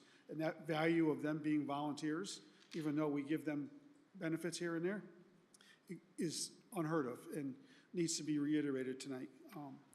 So through the process of our budget preparations, again, like the police department says, we're just like everybody else, we're forecasting 18 months out. Last year, we were asked to come in at 0%. We came in at 1% last year. We're feeling that hit now. We're 3/4 of the way through the budget season now. And there are some categories I'm way over budget, some categories I'm close to it because we're forecasting things, prices have gone up. So this year, as we try to maintain that, knowing that we're already sort of behind the 8 ball with a 1% increase last year, the lowest we could get our budget request in this year was a 3% increase. That 3% increase equates to just $35,000. So it sounds like 3% is a lot compared to a 0% increase, but totality of the 3% is $35,000. And I also want to take a few seconds to realize that and share that our budget is our budget, but so much of that is intertwined with other agencies that can't go unnoticed. You know, we talked about capital projects. In the last couple of years alone, we have benefited from capital projects. We have 2 in this year's capital project request. The town staff, the Board of Ed, so many different divisions within the town support us. The dispatch center is all funded by the police department, but they dispatch for us. So there's no cost to us for our dispatch center. Fleet maintenance covers a lot of our small vehicles. There's no cost to our budget for fleet maintenance. We work well with IT, building departments, and there's no cost to that. So it's hard to put a dollar value to that, but it has to go recognize that we work very well. The support of the town staff, the town manager, the finance support, poor Patty, between not only our budget process, but our apparatus purchases. The amount of time that she puts into that alone, there's a value to that we don't pay for. So as much as we're presenting a budget for the fire department, it has to be really well known that it's shared across the town. And we're very cognizant of that and very understanding and appreciative of that. So not only have we had traditionally your support, but the town support as well. And that doesn't go unnoticed. So, but through that process, we did try and keep it to a 0% as close as we could. As I said, we came in at 3%. In the paperwork I provided you with you, it shows you where some of those increases are. We were able to find some areas that we could decrease, very few, but we were able to find some things that we could decrease. But there was a number of items that were, I call it justified in the budget process, that we just couldn't substantiate to try and keep it even at 3%. If we were able to, you know, give everybody that put in for everything, we'd probably triple our budget, our budget request. Realistically, I cut about half of what was really, in my mind, justified, but I couldn't keep it even at 3% with that. So we're coming in at 35% more this year than last year. If I was king for a day, we'd at least double that request, but that's not what was requested of us. We cut it as low as we could. And there's, the things are identified as to where we increased and where we cut. So it's a good time. If there's any questions? Councilor King. Thank you, Madam Mayor. Appreciate you, Chief. The questions that I have are in relation to what you need. From looking on page 137 for my fellow counselors, I see where we've gone up, and I'll come back to your piece, but in regards to fire and rescue operations, it's a decrease from what you needed or from what we approved in the 2024 cycle, around $11,000. I see the explanation of new and replacement equipment related to blah, blah, blah, blah, blah. So we're saying you don't need those things? I'm not sure how this budget works, because we're not part of this process. Oh, So okay. my paperwork that I submitted to the town, they did not, yeah, that paperwork. Okay, so then I'll no was problem. not cut at all. The town manager and finance department, we went in with 3% increase, Yep. and that's where it still is today. Okay. So our budget that we requested is, remained intact up to this point. So then I'll rephrase, which is fine. I just want to make sure where it says fire and rescue, that we went down 11,000. I want to make sure that, well, I want to be rescued. Right. So I just, Yeah. you know, You so will be. we'll talk about that on the side later. We will 'cause find that's a where way that to do it. $11,000, and I'll, you know. So we'll focus on that. We'll get to that as a budget committee later. If you could have, and I agree where you say it's a grant agency, and I understand there's another piece that you go through the Board of Fire Commissioners. So say, for example, if you got more money, Yep. they'd have to approve that as well? They would have to, they work with us as far as approving what line items we approve and how it works. You know, every month they go through a review of our budget, similar to what the town does. So we budget, you know, a number of line items. And Right. like I said, right now, for the current budget, I'm way over in building maintenance. Building maintenance is skyrocketed this year. So every time I go over, every month I have to explain to them what is over budget and then where we can save and rob Peter to pay Paul within our own budget. So they do that. Presenting the budget for next year, on page 4, the top items are all the items that were justified in my mind through the process, but were not submitted. Yes, so that's, okay. Yeah, Since so- you got there, yeah, I'm And that's trying to be roughly- real easy. I'm trying to Yep. get you money. Right. And so that's the reason I'm asking that question, is these, say, for example, the officer stipend increases. Yep, So that's a no. that's a no right now. And you're a volunteer organization, so I mean, we have some, they didn't lose them, we just didn't get an increase. We haven't had an increase. what would you have increased them to? Right. They haven't cut the stipends, it's just that we haven't given the officers a stipend in a number of years, increase. Okay. No. If you could, Yep. if I was giving you a blank checkbook, Yep. what would you increase those stipends? No, of course not, Councilor Well, Maloney. I'm not giving you a blank checkbook. I'm just asking the question, because Right. Well, similar to what the money chief is an said, if we had It is an a option. bucket of money more than what we're asking for, totality, we're guessing that all those things on that page 4 that we didn't submit to the budget is between $35,000 and $40,000. okay.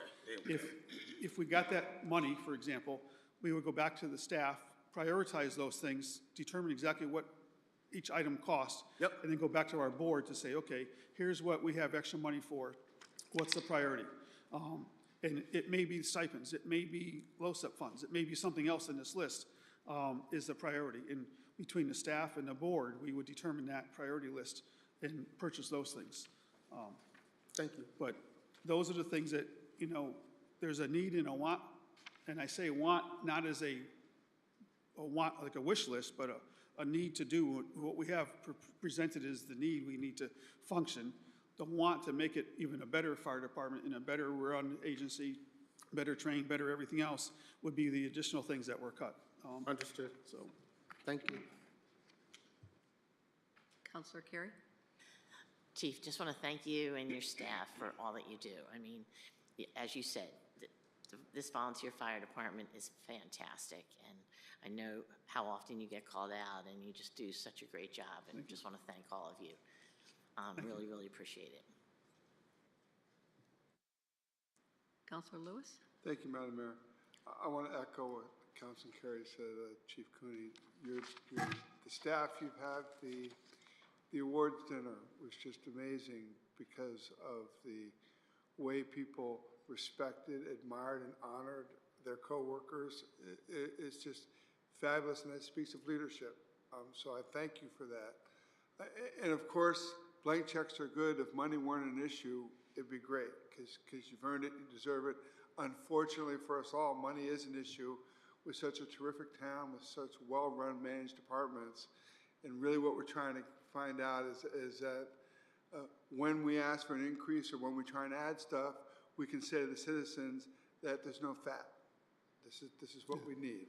And I appreciate all the effort all of you have put in. Patty, Mr. Maniscalco, all your department heads, you guys have done an outstanding job. And all I can do is listen to these presentations and say, what a blessed man I am to live in this town. So thank We you are very blessed. much. thank you.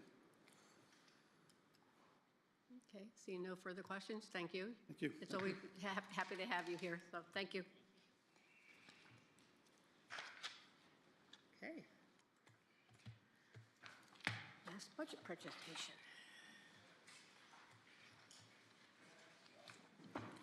Somebody can get Counselor Pendleton to get back in here. Oh, Patty, you're next. I was going to say, you're not on here.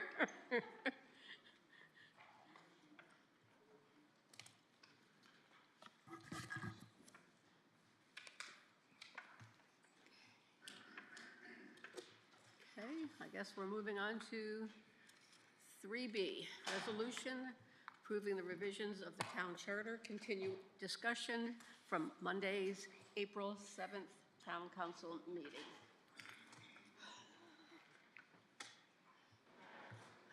Okay.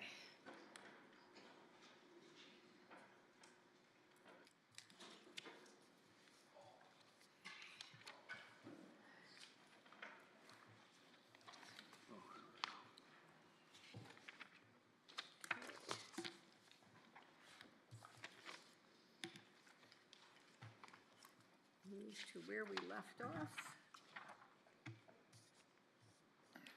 Starting with section 205, Town treasurer staff position. The duties shall be written by the town manager, finance director, and be part of personnel records as is with other town positions. Mr. Paterna, I have a question on that. Didn't we already do away with the treasurer?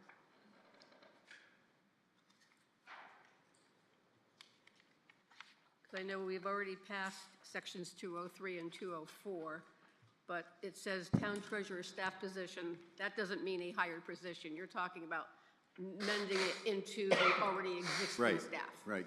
Assigning those duties to someone in the department already, not hiring new staff position.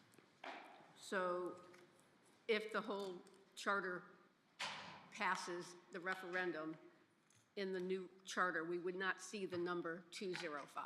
Is that what this means, the cross out? Or are you going to have the explanation, town treasurer staff position? I think it could stay as 205, but if you wanted to fold it into another section on, Well, that would be, would it go there or stay under the section 608, Department of Finance? yeah, it could go there as well. So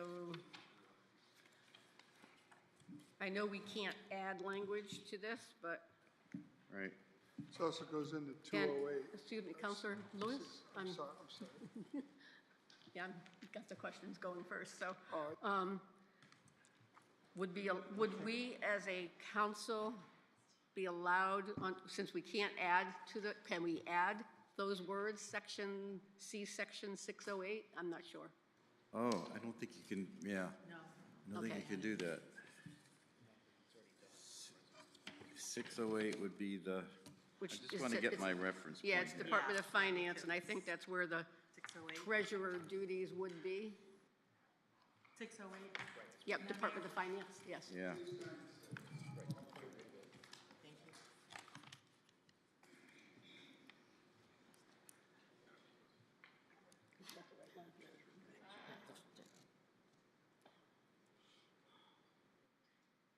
I mean, we've already eliminated the treasurer position, so I just want to make sure we get Right. the correct language. Well, that will reside, Go ahead. that will reside with the finance department, so any other references to town treasurer in here will not be needed. Yeah, we talked about that too, yeah. Okay. So I think the question still is, can we eliminate 205 and move that wording to another section though, right? That's not what we. Can't we do that? No? Yeah. I think we're stuck with Keeping what we have here. But keeping 205, Keep saying 205, 205, right, and just the words, keeping the words town treasurer staff position. Right. Okay. Okay, I just wanted that little bit of clarity. Okay. No. Okay. Section 205. And Counselor Carey. So this doesn't make sense to me. Having these words here, town treasurer staff position implies that there will be a staff position for the town treasurer, which is not the case. So I think to leave 205 in here is totally inappropriate. We got rid of the treasurer, Take it out. Well, that's why we're having a discussion, and then Okay, we're going to that's have, my- then we're that's going to my- have a okay. vote on it, so. Can I maybe add a little information? I think in some of the conversations, and I think what the commission is referring to is the idea that if you no longer have an elected treasurer, there is a responsibility for somebody who has the duties and responsibilities of a treasurer to sign off on bonds in particular. What I've seen in other communities that I've worked in, is that those responsibilities are taken on typically by like the assistant finance director, so that there's a separation of powers and things that have to occur within the finance department. But I think that's really the one responsibility that is required of a treasurer type position that still needs to be fulfilled. in our community here, our assistant finance director is not a unionized position, so we can add that responsibility onto their position as other duties as assigned very easily, and that's kind of how I would, from a logistics standpoint, for all of you, if that helps you understand kind of how we would handle it. I know the language is language, but just that's kind of the thinking I had. So what you're saying is keep the language that's here, or no? I think your recommendation is to just say a staff responsibility for, which. Can we change some of the language there? I mean, I know we can't add or anything, but can we I just, don't think you can change it at this even point. the way it's worded? Right. No. Okay, I'm just trying to get clarity, so that way people Yeah, watching so too, so. We also have Attorney Corolla's replacement for the night. Attorney Hoeing is here from Updike Kelly, and he just shook his head no, saying, So if we remove 205. That's right. Section. if I remember correctly, you have to either approve it or not approve it. Right. So you can't, at this point, we can't amend it. Okay. Counselor Pendleton. So with our vote that happened on Monday, wouldn't the town attorney fix the language within the areas that need to be? He can't fix.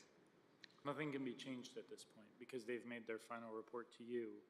But to make the charter, like it says on the duties here of the financial, of the 608, So the if you look finance in the- department, I believe this is your final version of your charter. If it were to pass, all the recommendations that were recommended passed. This would be the final version.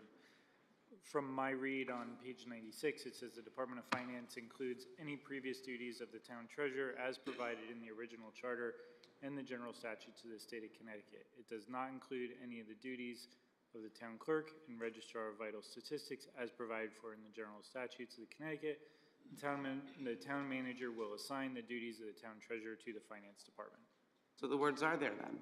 So the wording, this is the wording you guys are voting on, kind of Tonight. their note, more or less, in the front part. All right, so since we eliminated, Oh, they didn't fix it. They did fix it. Sorry. They fixed it. I wanted to make everybody happy. The wording is in there tonight for finance to take care of the treasurer's duties. Correct. Okay. Right, it's appearing in the other paragraph, but also I think we kind of based a lot of our decisions moving forward on the history. So as of this amended date, it'll show, in 2025, November 2025, when it's voted on, that this position is now embedded in the finance department.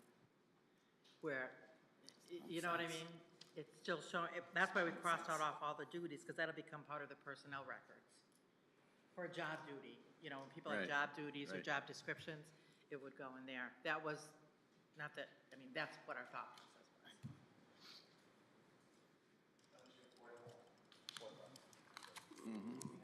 Just sorry. Excuse me, Madam Mayor. Counselor Lewis? Thank you. I'm a little confused by this because I thought collective wisdom the other night seemed to lean towards the positions already cover the finance department, so why have a free elected official elected to do this? And yet now tonight, now that we did away with the elected official, now we have to add to someone's job description of something that was already in there, something new, so potentially to pay a little bit extra for because they have extra duties. That doesn't make any sense to me. Well, there are some legal issues that require a person with the title of treasurer to sign documents. It's the only requirement of the treasurer. So by assigning it to a staff member, that staff member can then make those signatures, make documents legal. But my point is, Ms. Paterno, and thank you for that clarification, is the other night, Monday night, in front of the whole town, we were all led to believe that this position is moot and pointless because all these functions are already covered by an employee of the finance department who's equipped and trained and certified, and yet now it's got to be something different defined there. It feels like a sleight of hand to me. No, it's not sleight of hand.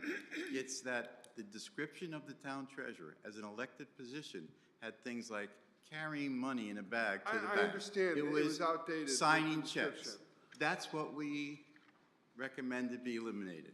However, there are some legal issues, like signing of bonds, as Mr. Maniscalco said, that the state says the town treasurer has to sign. So we can have a town treasurer in a staff position and just give those signatures. It's not sleight of hand. It just seems to me that we took an extra set of eyes to look on something for the sake of possible accountability, which cost the town nothing. No, you didn't. Maybe a glorious position, but now all of a sudden, Okay. it's gonna be something Point that of order, will cost point us of order, something. point of order. We've already discussed it, we've already voted on that. Yeah. We've So already, what's I'm not doing it, point of order. We're on section 205, and we have one or two things to do. Either we say yes, or as Councilor Carey said, this is my point of order, Madam Mayor, we say no. We vote on that. I am not going back. We already voted on that, per the minutes, if we need to go back to it. But I just that's my displayed point, that the that's vote my made point no of order. sense. That's my point of order. We already voted on it. We already voted on it. So now we have a decision to make for section 205. I agree with Councilor Carey that we say yes, we say no, and we move on. Okay, I'll call the vote to see Call the all vote. those in favor of removing section 205 from, as the recommended from the Charter Revision Commission. All those in favor say aye. Aye. Opposed? I'm confused. I really want to understand, when we say remove, tell me what that means. Does that mean we're getting rid of this whole section? Section 205. So we're going to just get rid of it? No, that's all, I'm just trying to, I don't understand for sure what yes and no means. I just want to We understand are it. accepting, basically is what we're accepting the Charter Revision Commission's proposed, right. So when you say yes? So if you say yes, you're saying yes to what, to the red? Okay, so Yeah. So mine's no. So we're at 4-3.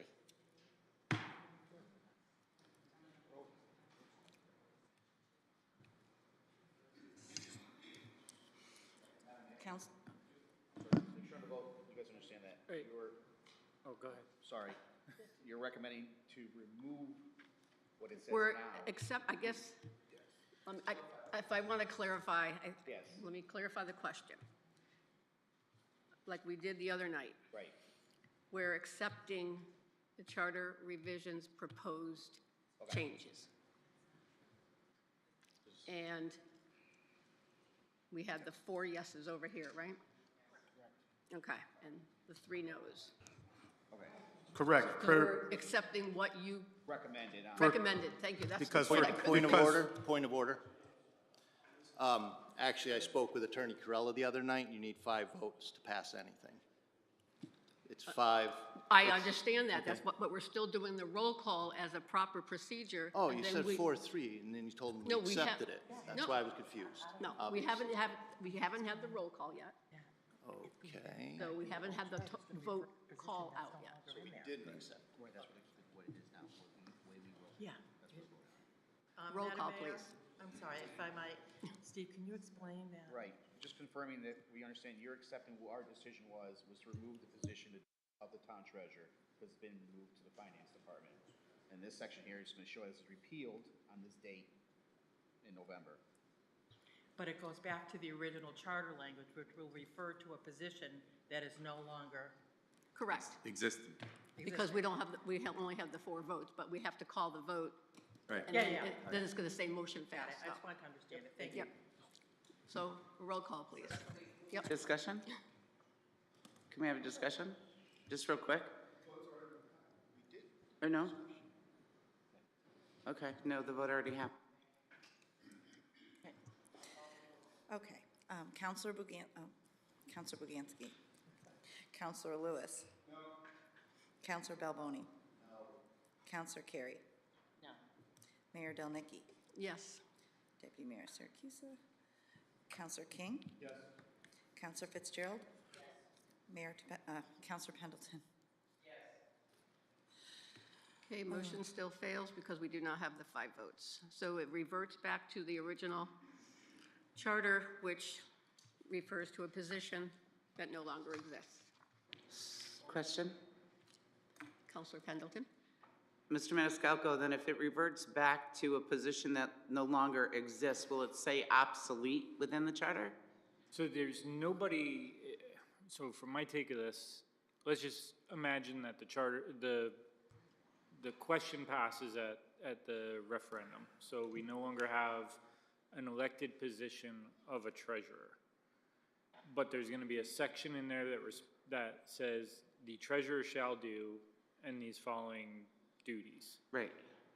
From my perspective, I'm just off the cuff, how we're gonna handle this is probably come to the council and say, here's a resolution for the next 2 years, please assign these duties to, and all of you will have to decide whether it's an employee, whether it's John Smith off the street, or somebody else.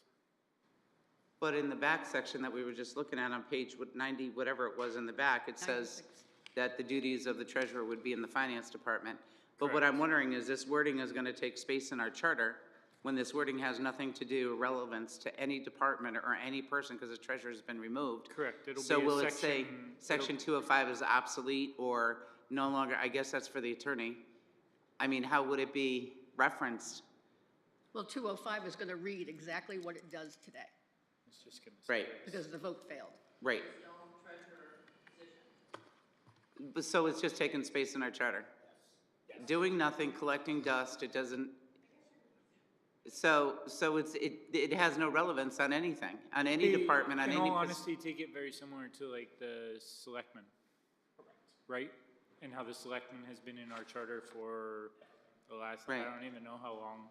And they really have not held any responsibility or to Well, done. he'd walk the town line if you asked him to, you know that. But I'm just saying, the man would do that. Still a selectman, so we could have them do that tonight, maybe. Right, so when it's referenced in the charter and it's taking space in the charter as section 205, Correct. it has no relevance on anywhere. So should it say obsolete after? We can't add, you can't add anything Oh. at this point. It's, So whoever looks at the charter then is gonna look at it and go, oh, why is there treasurer duties in here when there's not a treasurer? they'll have to, those individuals will have to come back and read the minutes from tonight's meeting and they'll. Man, don't we look stupid? No? Okay, sorry, thank you. Very much so. Thank you. Because we voted we voted to eliminate it, but then we still have the duties in there. That's stupid, okay. Got you. Okay, thank you. Keep in mind, Counselor Carey? keep in mind, we voted to eliminate it, and then in this section, we say town treasurer's staff position, which was my concern. I understood we voted to eliminate it. I didn't understand why we added town treasurer's staff position. Should have just said, these duties will be absorbed by the finance department. It says that right there. But it adds that there's a staff position, and that was not the intent. So that's my concern, and that's why I voted no. Doesn't say hire anyone, but I don't know if you can say just town treasurer position, which would, Well, I know we can line item, we yeah. can line item that town treasurer staff position out and accept the Counselor rest. Carey, if you just said town treasurer position instead of staff position? No, because there is no position being created. Some of the duties, which supposedly are very minuscule, are going to be absorbed. Right. We send bonds out once a year. Okay. You know, it's a little bit of work for that month, but, so the way this is written is wrong. Not wrong, but it gives the impression I that we're understand. adding to staff, which we're not. So that might be something that you can talk with the town attorney about, some wordsmithing if it's possible. He would be the only one who could do that. Because there's some legal issues where there's some technical language that the town attorney can, when he gives you the final clean copy, can make I changes. think, Okay, so it's been said tonight, and I apologize, I wasn't here on Monday, but I did speak with Attorney Corella at length. Oh, great. It seems to me section 203 is addressing the elective officers of the town. I understand it was voted to eliminate from that the town treasurer, such that there will no longer be an elected town treasurer. But leaving section 205, although it creates on the face what looks to be an inconsistency because it says duties of town treasurer, what I'm hearing is that the will of this council is not to adopt the elimination of the duties, although the position will no longer be elected. And those duties, the best read I can make on that is that those duties will fold into the finance department, as has been said, and it'll be up to the town manager and the finance department to assign treasurer duties to somebody in the finance department. That is kind of the only rational read that I have. So I hope that's helpful. Maybe I'm stating the obvious, but that is my read of what's just been done. So actually that works. Because that's what you want though. You just don't want a position, so. Okay. We voted on it, failed, so 205 will stay, since it failed. Revert, yes, thank you. You got that, Kathy, right? It reverts back? Okay, moving on to 206, there's no changes. It says no change, CRC final. Are we all in consensus with 206? Excuse me, Madam Mayor. Yes. If I may, thank you, Madam Mayor. I would like to propose that sections 206 to sections 1004, that we accept all the recommended changes. We're going in numerical order, so we're on We agree with them all. We're on 206. We're going to go, because we have 207, we got 208, we got 209. So we're going in order. So I'm looking for a consensus on 206 and 207. I made a motion, no.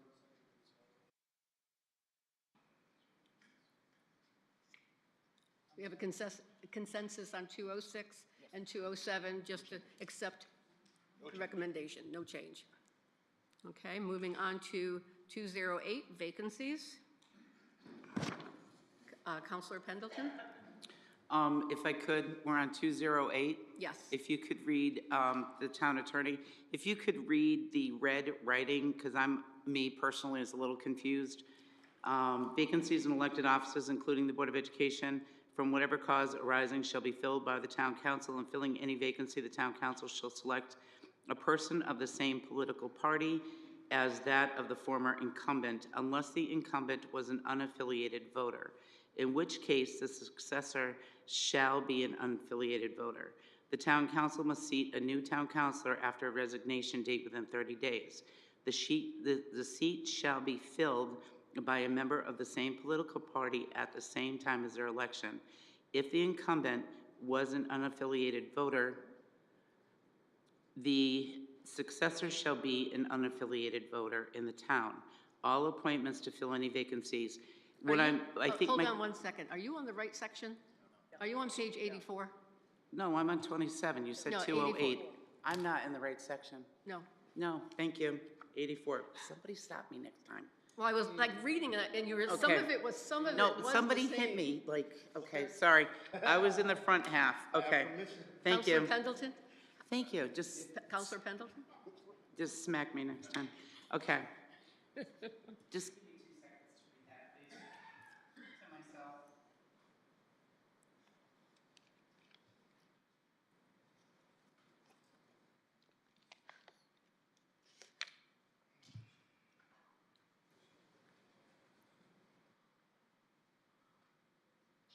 Your homework was to read this ahead of time, Counselor Pendleton.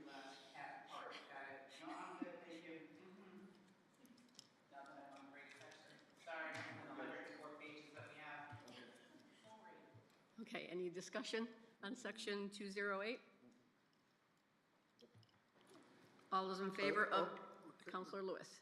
Yeah, sorry, just in case I may persuade somebody. I agree with the intent that there's an urgency to fill a vacancy. I do not agree with the intent that if after 2 tries, you have to accept the third.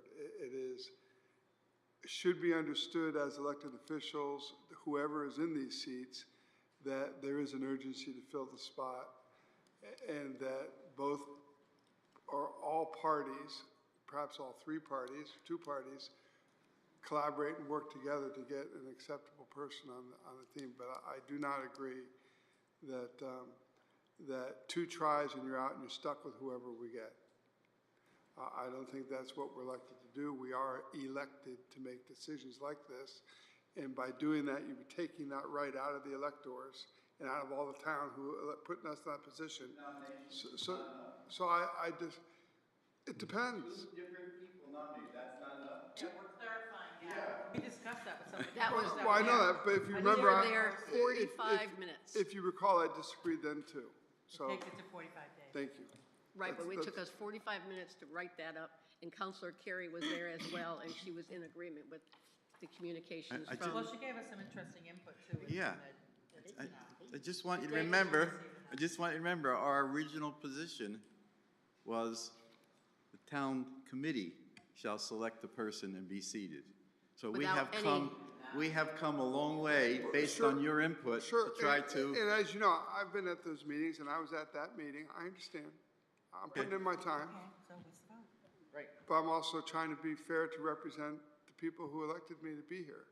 So But I you'd need, have- I need to not lose their vote. You'd have 2 tries. I wish people got it right with 2 tries. I'd like 1 try. Thank you. Counselor Balboni? Thank you, Madam Mayor.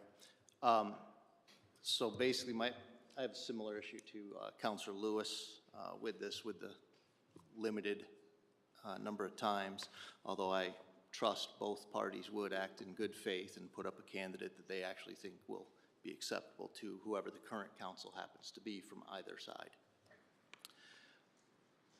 But you also have to think of nefarious things that some people might come up with, and they put up, you know, someone not so great the first time and they get rejected. Then they put someone else that they also don't necessarily want on the council up the second time, gets rejected. Third time, they put up Satan. Now what? You know what I'm saying? Satan's in next to you. That's it. You know, because you gotta understand, that's 45 That's really days. presumptuous. That's a town committee, no matter which side, is going to do that. I said they would operate in I good think faith. prob- I was definitely for dramatic review there, saying Satan, obviously. Yeah. No one's gonna nominate Satan, I didn't mean that. Well, we shouldn't be saying it then. I mean, to be in a position to, I mean, Yeah, and we discussed at great lengths, and I think the problem we had in the past was that there was no time frame that the name was presented to the council, the delay there. And then it was rejected, and the same name came again, so that delayed it even longer. So we came to compromise that it has to be a new name. The time frame is there, 10 days. You and want at the next at the scheduling next town scheduled council So meeting. you gotta understand, this happened in June, right? So now we don't have anybody in June. We try and vote somebody that comes to July, and that person's not in. We don't meet for August, so you can go almost 3 months without having a council meeting. You gotta understand, like, that as well. There has to be some time constraints on there. I think we all agree that, you know. So that's why we came up with a decision as a group decision that, but you gotta have to work as a group of 9. Charter says it has to be a group of 9. So the seat has to be filled. So there's gotta be a time constraint. Right. So 45 days, I think that's a long time. So we discussed at great lengths at this. Yeah, 45 minutes to an hour. It's a long yes. time. Call for the question. You can't call a question until I call on you. So. Yep. Since we have, and Counselor Carey did have her light on, but you don't want to say anything now? Okay. Okay. Call for, I'm going to word this correctly. Accepting the recommendations, the proposed recommendations of the Charter Revision Commission of Section 208. Say aye. Aye. Opposed? Roll call, please. Counselor Lewis? No. Counselor Balboni? Oh, no. Counselor Carey? Yes. Mayor Delnicki? Yes. Counselor King? Yes. Counselor Fitzgerald? Yes. Counselor Pendleton? Yes. All right, 5 and 2. Motion passes 5-2.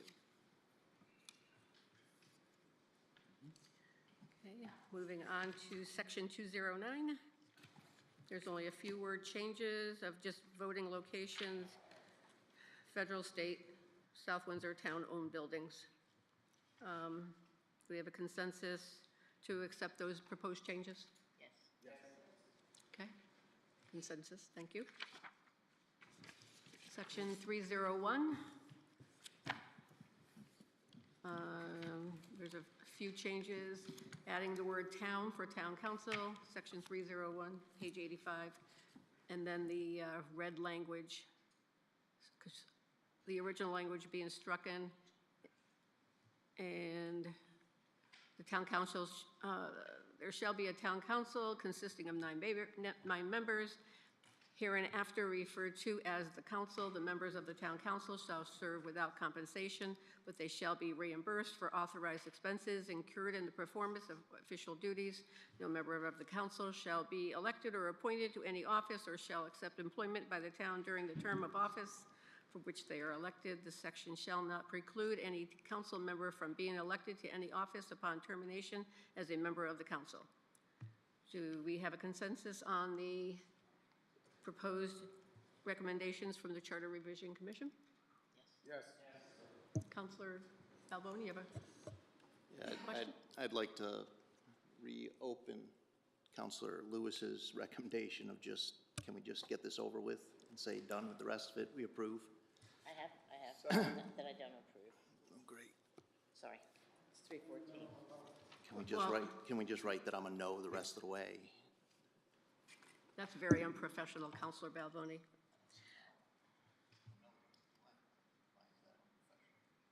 Because we're in the middle of a vote.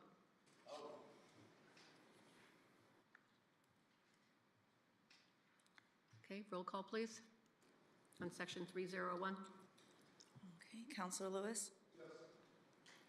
Counselor Balboni? No. Counselor Carey? Yes. Mayor Delnicki? Yes. Counselor King? Yes. Counselor Fitzgerald? Yes. Counselor Pendleton? Yes. All right, 6 and 1.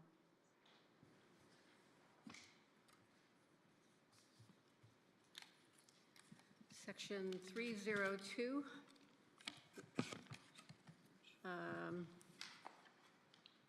There's a, removing the 8 o'clock timeframe and have it designated by the town clerk. And there's just adding, taking out some of the gender comments. So, excuse me?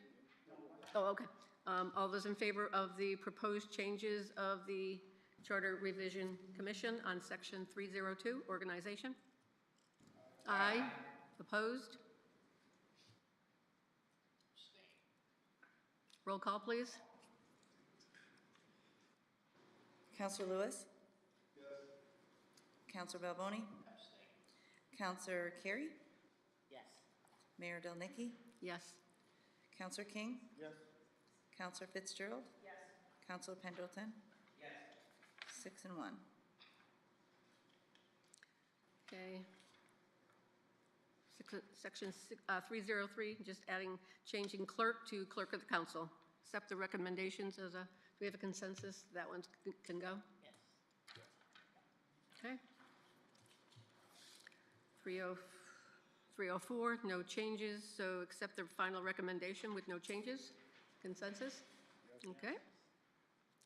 305, general powers and duties. The only change is on the last paragraph is taking manager and changing it to town manager. Consensus? Yes. 306, ordinances, public hearing and publication. Just removing newspaper and saying published as required by law, posted in public places. Those are the only changes. We have a consensus of the charter revisions proposed changes? Yes. Okay, thank you. Moving on. 307, introduction of ordinances, just sufficient copies instead of 15 copies. Consensus of the proposed recommendation? Yes. Okay. 308, no changes. Recommendation, accept? Yes. Okay. 309, investigation? No changes. 310? No. 311? Yes. 312, power of initiative? No change. 313, power of referendum? No changes? Yes. Okay. And section 314, is that where you were going, Counselor Carey? That's where I was going. It came to my attention today, and I apologize, I did not know this until today, that in 1970, within this, okay, we say sale, conveyance of real property. In 1978, there was a referendum put out to the town, asking them if the town council could, with the with the votes you have here, sell or convey property, and the referendum said no. So I'm concerned about changing the charter on something where there was a town referendum and the town had said no. I mean, I don't disagree with anything other than the sale of real property, but if there was indeed a referendum by the town and they voted it down, then I don't think we should change the charter for that piece.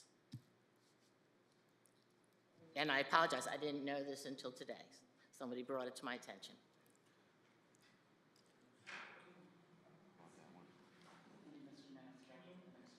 Can you explain what your concern is again? I'm not following you. In 1978, Okay.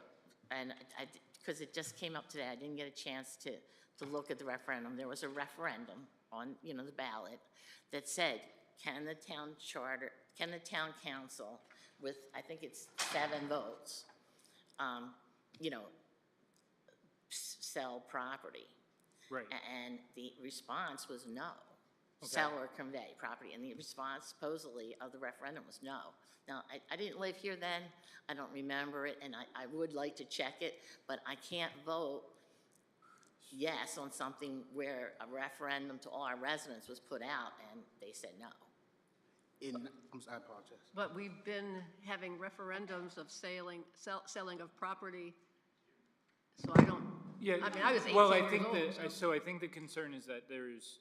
The question So right itself- now, to sell property, we would have to, anything over a value of $25,000, we have to run a referendum and the general populace votes. Right. To say yes or no, we want to sell it. According to what's in the proposal here, it removes that. Right. So. So supposedly in theory, 78. we could come to the council and ask the council, if you wanted to sell property, you would vote yes or no and go from there. That being said, you do have the plan in here to create a procurement ordinance. And that takes care of one half. That being said, you don't have to have in here, but you still can do, which we certainly can address this. You certainly could put together I'm losing the right word. I'm going to use a word, it's probably going to be wrong, but like a disposition ordinance or sale of property ordinance that can then direct how that has to happen, setting whatever dollar amount you want that to be. So there's a workaround to it, I would say, but I guess I understand what you're saying. My big concern, again, I apologize, I didn't know about this, somebody brought this to my attention today. But if residents of this town were asked, instead of having a referendum when we want to sell property, will you let the town council approve it with the vote of, I think it was a vote of 7, not just 6. And supposedly the answer was no. I need to, The one caveat to that I would put out there is the large majority of property that the town owns is purchased with open space money, grant funds, or some other scenario. There's next to nothing that we own that can actually be sold.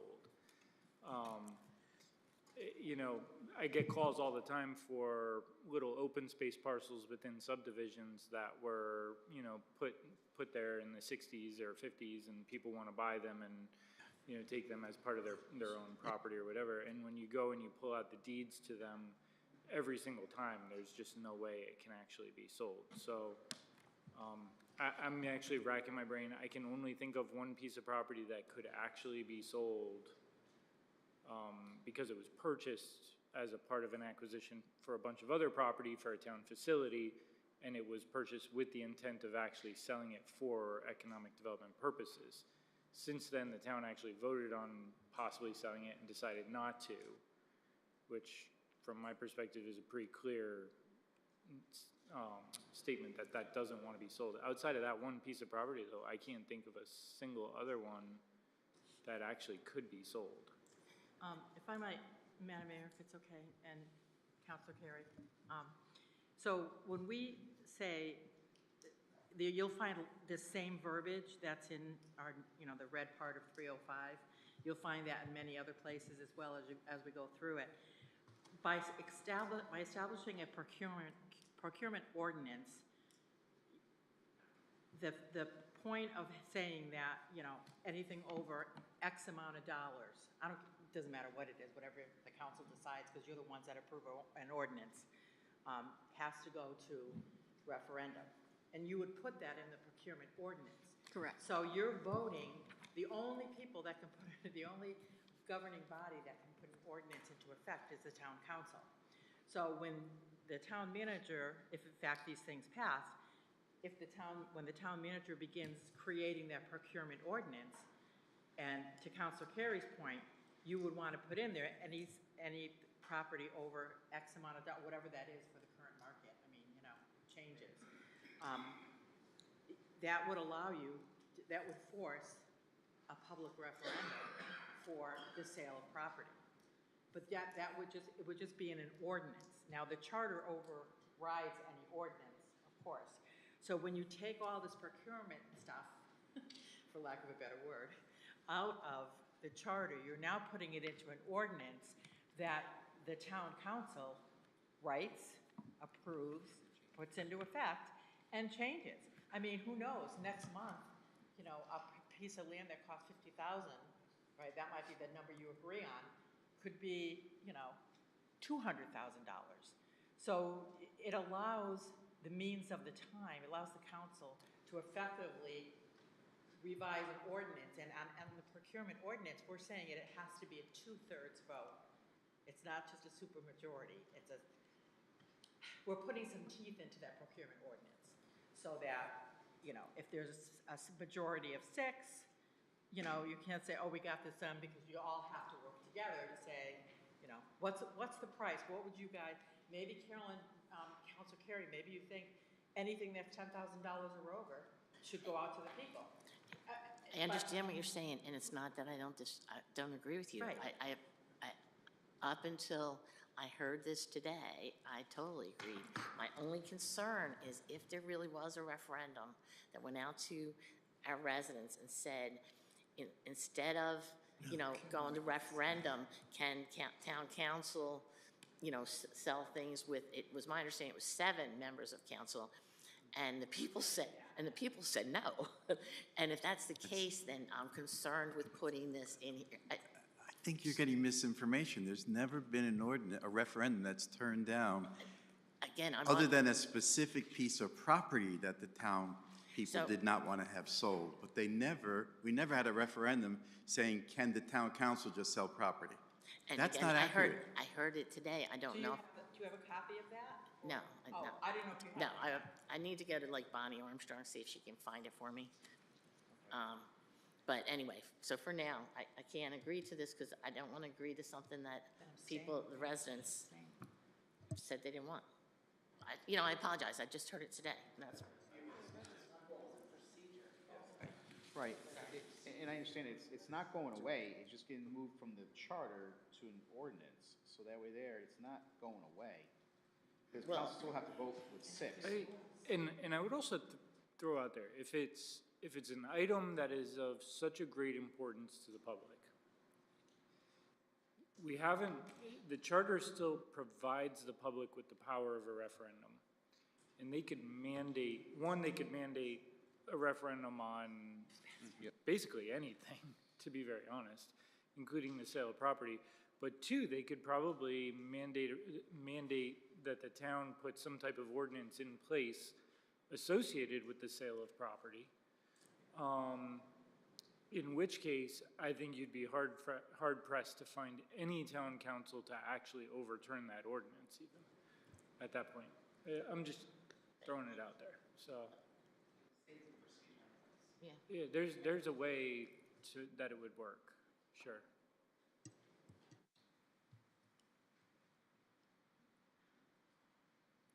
Okay, all those in favor of the proposed recommendations for Section 314 from the Charter Revision Commission, say aye. Aye. Opposed? Nay. Roll call, please. Counselor Lewis? No. Counselor Balboni? Nay. Counselor Carey? No. Mayor Delnicki? Yes. Counselor King? Yes. Counselor Fitzgerald? Yes. Counselor Pendleton? Yes. 4 and 3. 4-3, motion still fails. And the language will revert back to the original Section 314.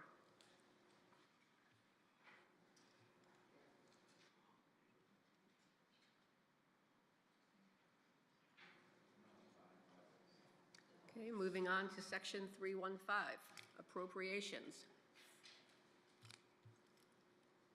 Purchases other than those made by the Board of Education shall be under such rules and regulations as may be established by a procurement ordinance, which may be adopted, repealed, or amended by the Town Council with no less than 6 affirmative votes by the Town Council.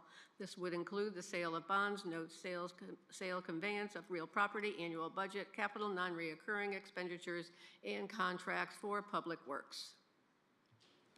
The Charter's final recommendations of March 25th.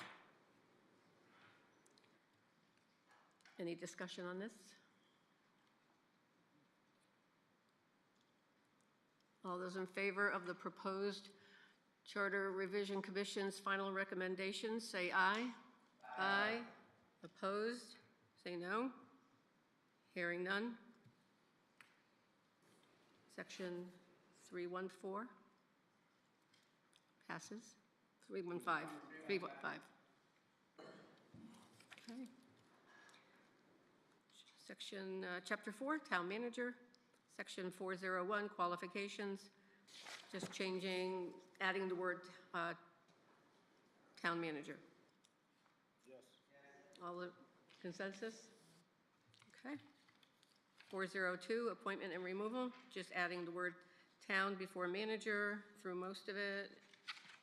And we have a consensus of 402? Do we want to just bundle them from here on out? Because I think we're okay from here on out. 403, Town Manager. 404, Acting Town Manager. 405, Powers and Duties, Town Manager. 406, Town Manager. And, yep, that's it for that. Yes. Okay. 407, Appointment of Department Heads. Want to do the same thing and bundle? They're all the same. I haven't gotten there yet. I'm just looking ahead. 407, 501. We did a bundle, 406, 404, 405, 406. We did a bundle. Because everything was town. Okay, 407, just changing department head titles. Consensus? Yes. Okay. 501, there's no change to 501, just removing town attorney to appoint the town attorney.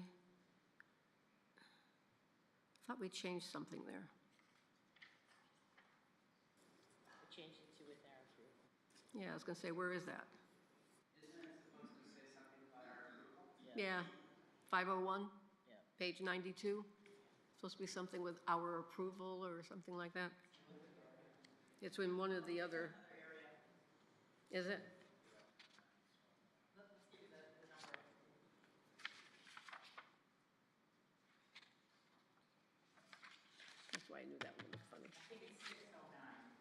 Oh, yes.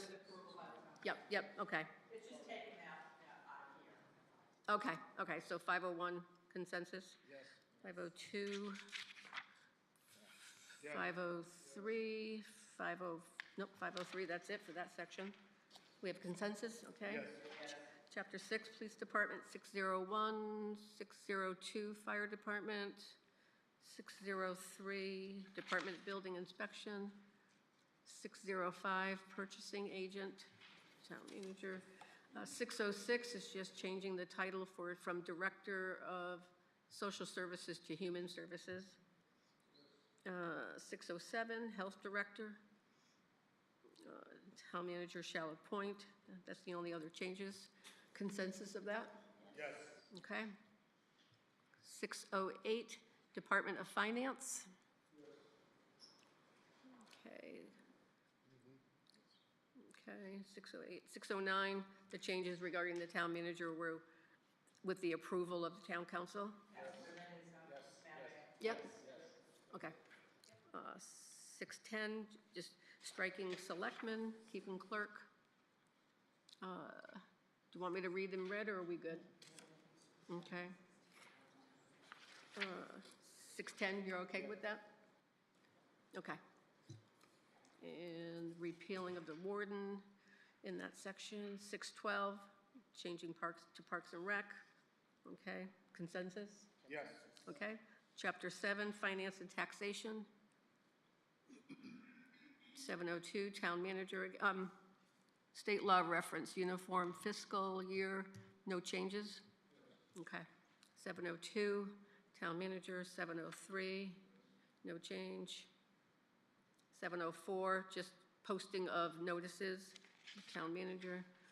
705, Council action on budget. There is a change there. So do we have a consensus on all the other previous sections? But 705, does anybody have any questions on that change? It was changed from May 15th and May 22nd, and making it both one date, instead of the Board of Ed first and the Town Council. And it's just no later than. Right, yep, right. You're all set, Counselor Pendleton? Okay, good, all right. We're good with that. 706, no change. 707, adoption of the town budget, that's the only change. 708, 709, 710. We're all good with all those sections so far? Yes. Okay, 711 and 712. And it looks like 713, repeal.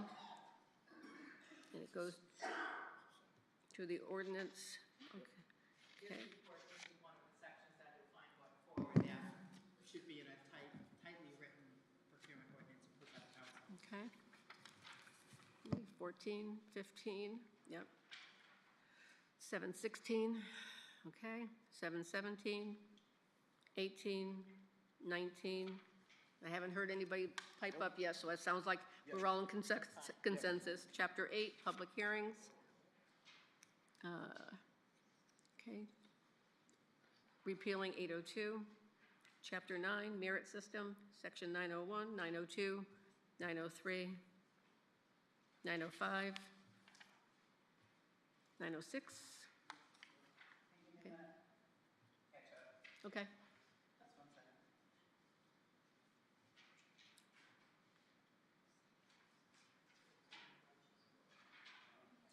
Okay, chapter 10, no, there's no, with section 1001, no, just a few word changes. 1002, no changes.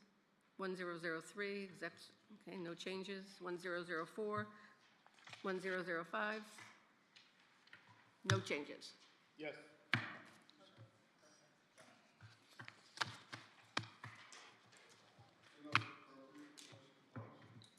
And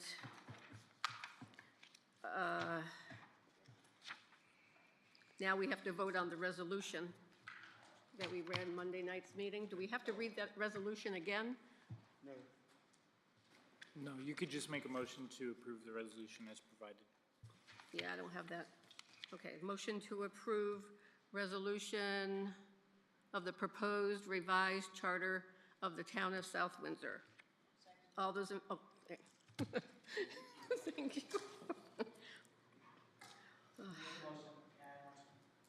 Yeah, okay. And Counselor Fitzgerald is the second. All those in favor say aye. Aye. Opposed? Can I ask a question, please? Oh, discussions, yes. I forgot the discussion. I don't have the regular agenda in front of me. Go ahead, Counselor Carey. So there were two things, right, in this last, that we said no to, that didn't get approved.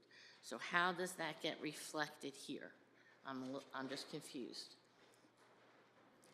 Because this says, shall the, be it resolved that like, how do we reflect it? Everything but these two sections. So the way this works is there will be explanatory text put together that goes out to the public. That'll be put together by the town attorney. In that explanatory text, they will outline every single section you voted to approve, and those sections that you voted not to approve would be left out, essentially, because I believe those were portions that, weren't gonna be changed, so. Okay, all right. Yeah, so those will be left out. So the public will get, most likely, we're gonna put a mailer together and send that out to every single household. They'll get that mailer, and it's gonna outline all those changes that you've all recommended. Okay, all right. I needed to understand what I get it. yes or I no get it. vote was. So we vote yes, it's yes on the things that we voted to approve. And give the voters a chance to vote on it, right. So what didn't change, They don't get to vote. right. Okay. Recall the vote. All those in favor say aye. Aye. Opposed? Roll call, please. Counselor Lewis? Aye. Counselor Balboni? Nay. Counselor Carey? Yes. Mayor Delnicki? Yes. Counselor King? Yes. Counselor Fitzgerald? Yes. Counselor Pendleton? Yes. All right. 6 and 1. Okay, 6-1. Motion passes. Madam Mayor? Okay, do I hear him? Madam Mayor, Thank you, everyone. May Appreciate it. I just add that, well, we had a great team, and there's a lot of people to thank. There's one special group I wanted to make sure we recognize, and that's Girl Scout Troop 10943, who worked for months on going through the charter and preparing a gender-neutral language for us, for the charter. And that was during the COVID. Right. I remember that Right. coming. So since 2019, 2020, they have been waiting. They did their work, they handed it in, so we want to give them a special thank you. We have to thank Madison, Yes. Lathe, yep. and Kathy. Kathy. Center. They were just golden Excellent. for us, to help us. Yeah. This was a lot of work, and they really helped us make it happen. Thank you. Thank you. Okay. Motion to adjourn. All those opposed? Motion